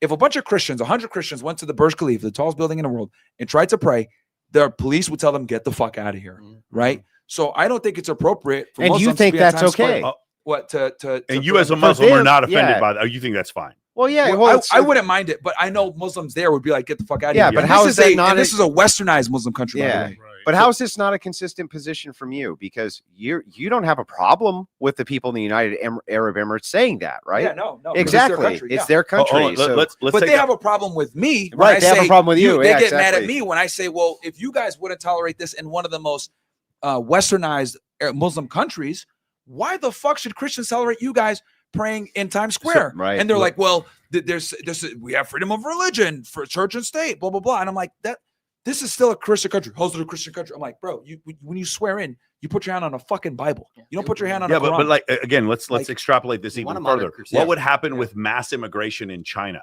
Like they would forcibly kick you out. Mass immigration. You extend your visa in Russia. What do to you? They forcibly kick you out. Let's extrapolate even further. All we have to do is look at what happened with the Uyghurs, right? Yeah. Let's take it even further. Voter ID. Well, for some reason, they're able to host free and fair elections in Norway, Sweden, Finland, Denmark, Germany, all these other countries. They have voter ID. But for some reason in this country, we can't do that because then it's not free and fair elections. So it's like, it's exactly what you said. You're using the idea of like, well, this is a Christian nation and these other people are guests. And if you went to that nation that was Islamic, then they would not accept it. It's the same kind of situation. It's like people who are sitting there. Look at how Mexico treats Nicaragua when those people try to come in illegally, but how, and then look at the way we treat Mexicans when they come in here illegally and just see the difference, like the massive difference. And the other thing too is like benevolence is used as a weapon against us. When I was having this discussion with Sneeko, and I want to get your take on it, Andrew, I'm just giving you my full position on it, and then you can add to it because you're obviously more knowledgeable about Christianity. Like, the thing I said, he made the argument. He said, well, this is the freedom of religion. Like we can practice here and all. I said, cool, you can practice, but why not just pray in the mosque? And the other thing is, just because you could doesn't mean you should, right? And he's like, well, yeah, it's all a bunch of, them boys propaganda demonizing Muslims. And I said, I agree with you. There is a lot of propaganda from them guys against Muslims. So why would you exacerbate the problem and confirm the fucking stereotypes? Why would you do that when there's plenty of mosques all across New York City? Did you really need to pray in Times Square and be on the speaker and everything? Oh, well, they have church bells. Well, they can do that because this is their fucking country, right? I don't think it's appropriate to have the Adhan play 5 times in Dearborn, Michigan. I don't think that's appropriate. Well, 'Cause they're a this isn't bunch of Muslim fucking, country. they're a bunch of hypocrites anyway. So Yeah, but I'll turn it to you, bro. Give your position on it. But these are the arguments I made, and they get so pissed off at me. At the one hand, they'll say, "Oh, it's secular. You can't stop us from, from our religion." And then the other hand, if they have a secular institution like the public schools that they take advantage of and send their kids to, they go in and they say, "Oh no, you're not allowed to teach them A, B, C, D, and E." And we're going to stand firm against that inside of this secular institution. The alphabet community. Yeah, so they're like, they'll impose their will while at the same time claiming that there's a secular bridge which allows them to have the religion here. So it's like, you're fucking hypocrite. Shut up. That's all bullshit. The Christians are the only ones who are consistent on this, who'd say, when you're talking about separation of church and state, that was never the intention of our founders. They were saying there couldn't be a national religion, that the 10th Amendment governed that their states could have religions, which is why all the fucking states did have state religions after the Constitution was ratified. Almost all of them. Just quickly, though. They almost all had a state religion. Did you know that? No, I didn't know that. Almost every that's why, single like I said, state it's great. post the ratification of the Constitution, look it up right now, had a state religion. And by the way, if you weren't a member of that fucking religion, you couldn't vote. Even if you were a white person who owned property in good standing, you couldn't vote unless you swore that you were a member of that religion. And that's what the 10th Amendment was there for. Before that, we had the Articles of Confederation. The Articles of Confederation, that was a free-for-all, okay? It was a free-for-all. The states all adopted their own religion. They had trouble with interstate commerce, and they had trouble with rebellion. They had trouble raising troops. They settled on the Constitution so that there could be a federal government which could assist with those problems. The compromise was that the federal government wouldn't take one of those state religions and make it the national religion, thus stopping them from having their own religions. That's what the 10th Amendment was about. It was about states being allowed to have their own religion. So like, these people are fucking illiterate, stupid, ahistorical retards. Yeah. And the argument I made when I was saying, like I said, look, the Constitution and a lot of the, incorporating documents were based on the Bible, right? When you're sworn into a federal position or a government position for that matter, you're sworn in on the Bible. Like the reality is, like, a lot of the unalienable traits, a lot of the stuff comes from the Bible. Like, so to sit there and say this isn't a Christian country when it was founded by Protestants is ridiculous to me. And it's like, of course it was. And by the way, you had thousands of contributors to the Constitution. Their argument to me was this isn't a Christian country. That is the foundation that they had to debate on. I was like, you guys are fucking stupid. And that's because there was famous court cases where it was the case, in fact, that we did allow some Muslims to come in a very small percentage. Okay. But we got to remember that we have to have a historical context of the time. What was that? I think I know what's the name of that, like that agreement or that case law that you I don't remember off the top of my head, but the thing is like, we can look at the context of the time. The context of the time is these guys didn't feel threatened by a couple of Muslims coming to the nation. Okay. It wasn't a problem, right? Yeah. They were, and by the way, they usually weren't coming to stay long-term. The citizenship itself was a very rare thing for foreigners to have at this time. Mm-hmm. So when you're discussing this, let's keep in mind the historic standard that all of these people were English and French for the most part. Yeah. Almost every single one of them. They didn't even like Germans. They didn't like the Dutch. They didn't even like other white people. They definitely didn't like fucking Mohammedans. Okay. Yeah. They definitely didn't like Mohammedans. Funny. That's what they called them. Yeah. I mean, they didn't like them. Yeah. And it was very obvious that they didn't. And it wasn't just a bunch of deists that put this in as some secular fantasy so that we could all live together and sing Kumbaya. There was thousands of contributors to the Constitution, and most of them were Christians. So that's it. So would you say, because this is what I was trying to argue as well. I was saying, look, this like removal of religion wasn't of like, saying that, oh, it's more secular, like removing the church and state. It was more about making sure that there weren't like Christian infighting versus allowing other religions to just come in and take over. It was about allowing. So we had the Articles of Confederation before that, which was a free-for-all. It allowed each state to have their own religion. Yeah. They had their own currency. They could govern. But it was all Christianity, right? It was all Christian. It was all yes, Protestants, basically. Catholic. Yeah. Like one Catholic. But that's still Christian. Yeah. Right. Precisely. So the thing that's what I was trying to explain to him. This was more about containing infighting within the church. And versus the Constitution was designed so that we had a currency and we could raise a single militia and we could actually defend all of the states. Yeah. Otherwise, how do you defend 13? It was like 13 independent nations, basically. Right. And so once we had the Constitution come into place, there was compromises which were made, like the Second Amendment, for instance, a well-regulated militia being necessary to the security of the free state, the right of the people to keep their arms shall not be infringed, right? What does that put in there for? Well, it tells you, saying a well-regulated militia we know is necessary to the security of the free state because we have to call them before, right? But we may not be able to arm the militia. So the best way is to make sure that the people themselves can have arms so that they can be called anytime between these ages. And you can look up the Dick Act, and before the Dick Act, what they used to do is they would say, okay, you're 16 years old, you're in the militia. Okay, we can call you up whenever we want. Now, moving past that, when you get into the 10th Amendment territory, right? Remember the First Amendment, this is saying there can't be a national religion. 10th Amendment says that everything in the Constitution, which is not given as the authority to the federal government, goes to the prospective states. It goes to the prospective states. Wait, say that again. All the authority in this document, which we have not given and appropriated to the federal government, goes to the states. Goes to the states. The states get to make their own policies for these things.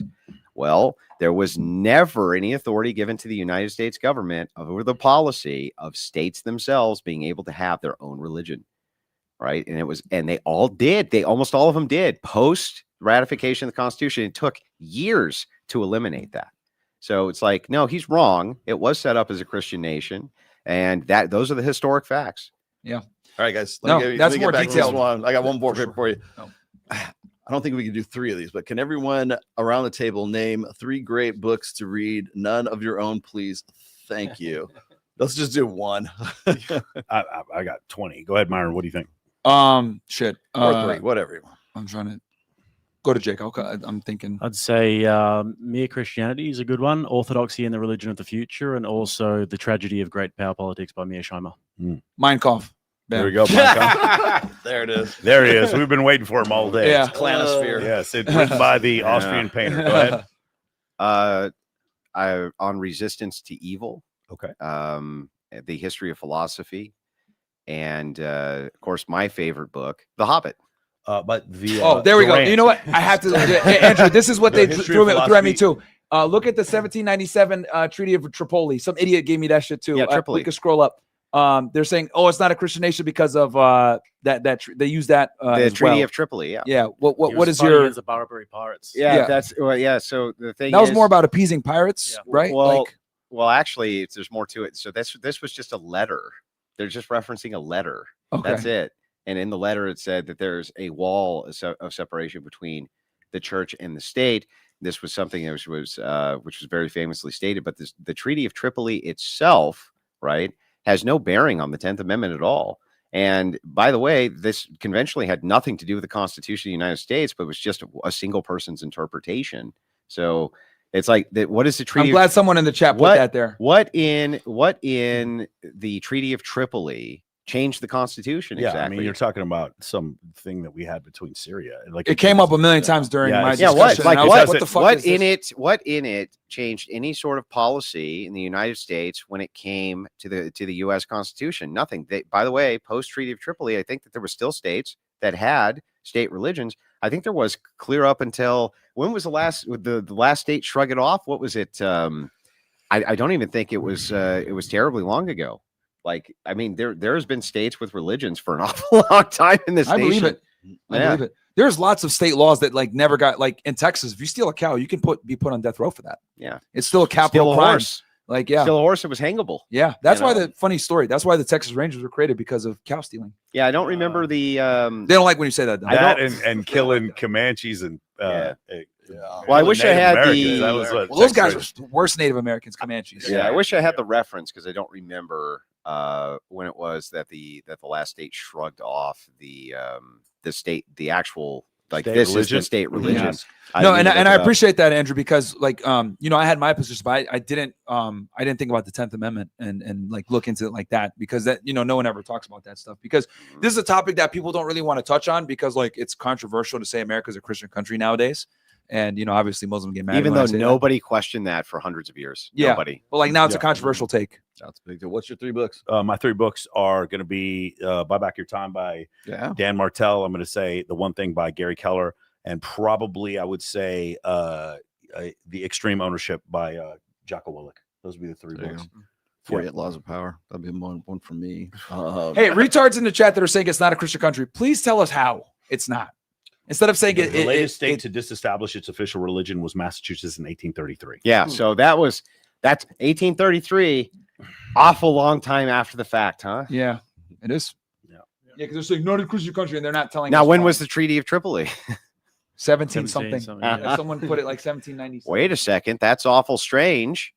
That's awful strange. I thought that disproved that we could have state religions that were Christian, and yet we have a state religion that's Christian after that. I'm very confused. Yeah, it's 3 books. Miguel, go. Why women deserve less. great book. Very good book. Part 2 coming out soon. Why women deserve even less. Me and Aaron are working on it now. Atomic Habits and the Bitcoin Standard. Nice. Yeah, I'd go with Reminiscences of a Stock Operator, The Sovereign Individual, and Turning on Machines, which is a new book about AI. There you go. Let's get out of here. Okay. Hey, man, thank you guys for joining us. There's 2,000 people Myron watching, said which is a lot for us. I got 220. I got almost 3 grand on me right now. Yeah. So. 3 on Rumble? Combined. Yeah, I didn't even go live on mine because I came in like I didn't know. Like, I didn't want to mess up your guys' stream. But I'll repost it though. I'm gonna live right now. Yeah. Okay. Yeah. Beautiful, man. So I want to thank you guys for joining us. Hey, we want to. If you completely disagree with everything we're saying, we want to open up free debate. We want to end the gatekeeping, and we want freedom of expression, regardless of whether or not you disagree with us. That's what I fought for when I was in the U.S. military. And so for those of you who just want us canceled, they want us to go away, you tried, you failed. And the other part that I was going to mention is that we on the right have developed an apparatus because we've been canceled and because we debate so much. And the people on the left, because you kept running away, you're not prepared for it now because you did not develop the same calluses that we have being yelled at and screamed at, and in some cases shot while we were giving a speech. We have developed the calluses, and so now it's going to be much, much, much more difficult to deal with people in an open arena of ideas when we've been practicing for a while, because we didn't ask you to get canceled, but you asked us to get canceled, and it didn't work. Cool. It is. Next week we will be here, November 12th. Yes, with all girls. Again. Yeah, bringing back the incredibly highly intelligent 23-year-old women. That it won't be here. a sausage fest. It'll be maybe I'll come out for it. There you go. Also, DebateCon. Come to DebateCon. Grab your tickets. Modern day debate. Jake the Rattlesnake. Where can we find you? Rattlesnake TV on YouTube, and I host the Extravaganza 4 times a week with this knucklehead on Rumble. On the Beautiful. Crucible. And you promote Australian feminism. Oh, I love it. I love it. It's my bread and butter. Yes, incredible. Where can we find you guys? You can find me at Dollar Cost Crypto, and we'll be doing the Crypto Mindset meetup in March. There you go. There you go. Yep. You can find me at Cultivate Crypto on YouTube and on Twitter as well. Beautiful. And don't forget, Reignite. Reignite. There it is. Newbeck. This is yours, by the way. He dedicated it to Joe Marone and me, so now I have to fucking read it. Now I have to read the book. It'll be signed, Roller. You didn't sign it. I will. I will. Okay, guys, we're out. Where can we find you before the end comes? Fresh to Fit, Myron Gaines X on everything. Yes. I'm everywhere. YouTube, Rumble, Kick, Party. YouTube keeps censoring me, so I'm everywhere. Okay, beautiful, man. Again, building a coalition in the dark, like you said before. You're still able to do that, man, because that's the innovation of free market capitalism. Rumble stepped in when other people weren't listening, and X changed their platform, and that's one of the great things about living in a free nation. So, since we're the last country in the world to be able to do this, let's make sure we protect it and with who we vote. And shout out to New York. Welcome to socialism.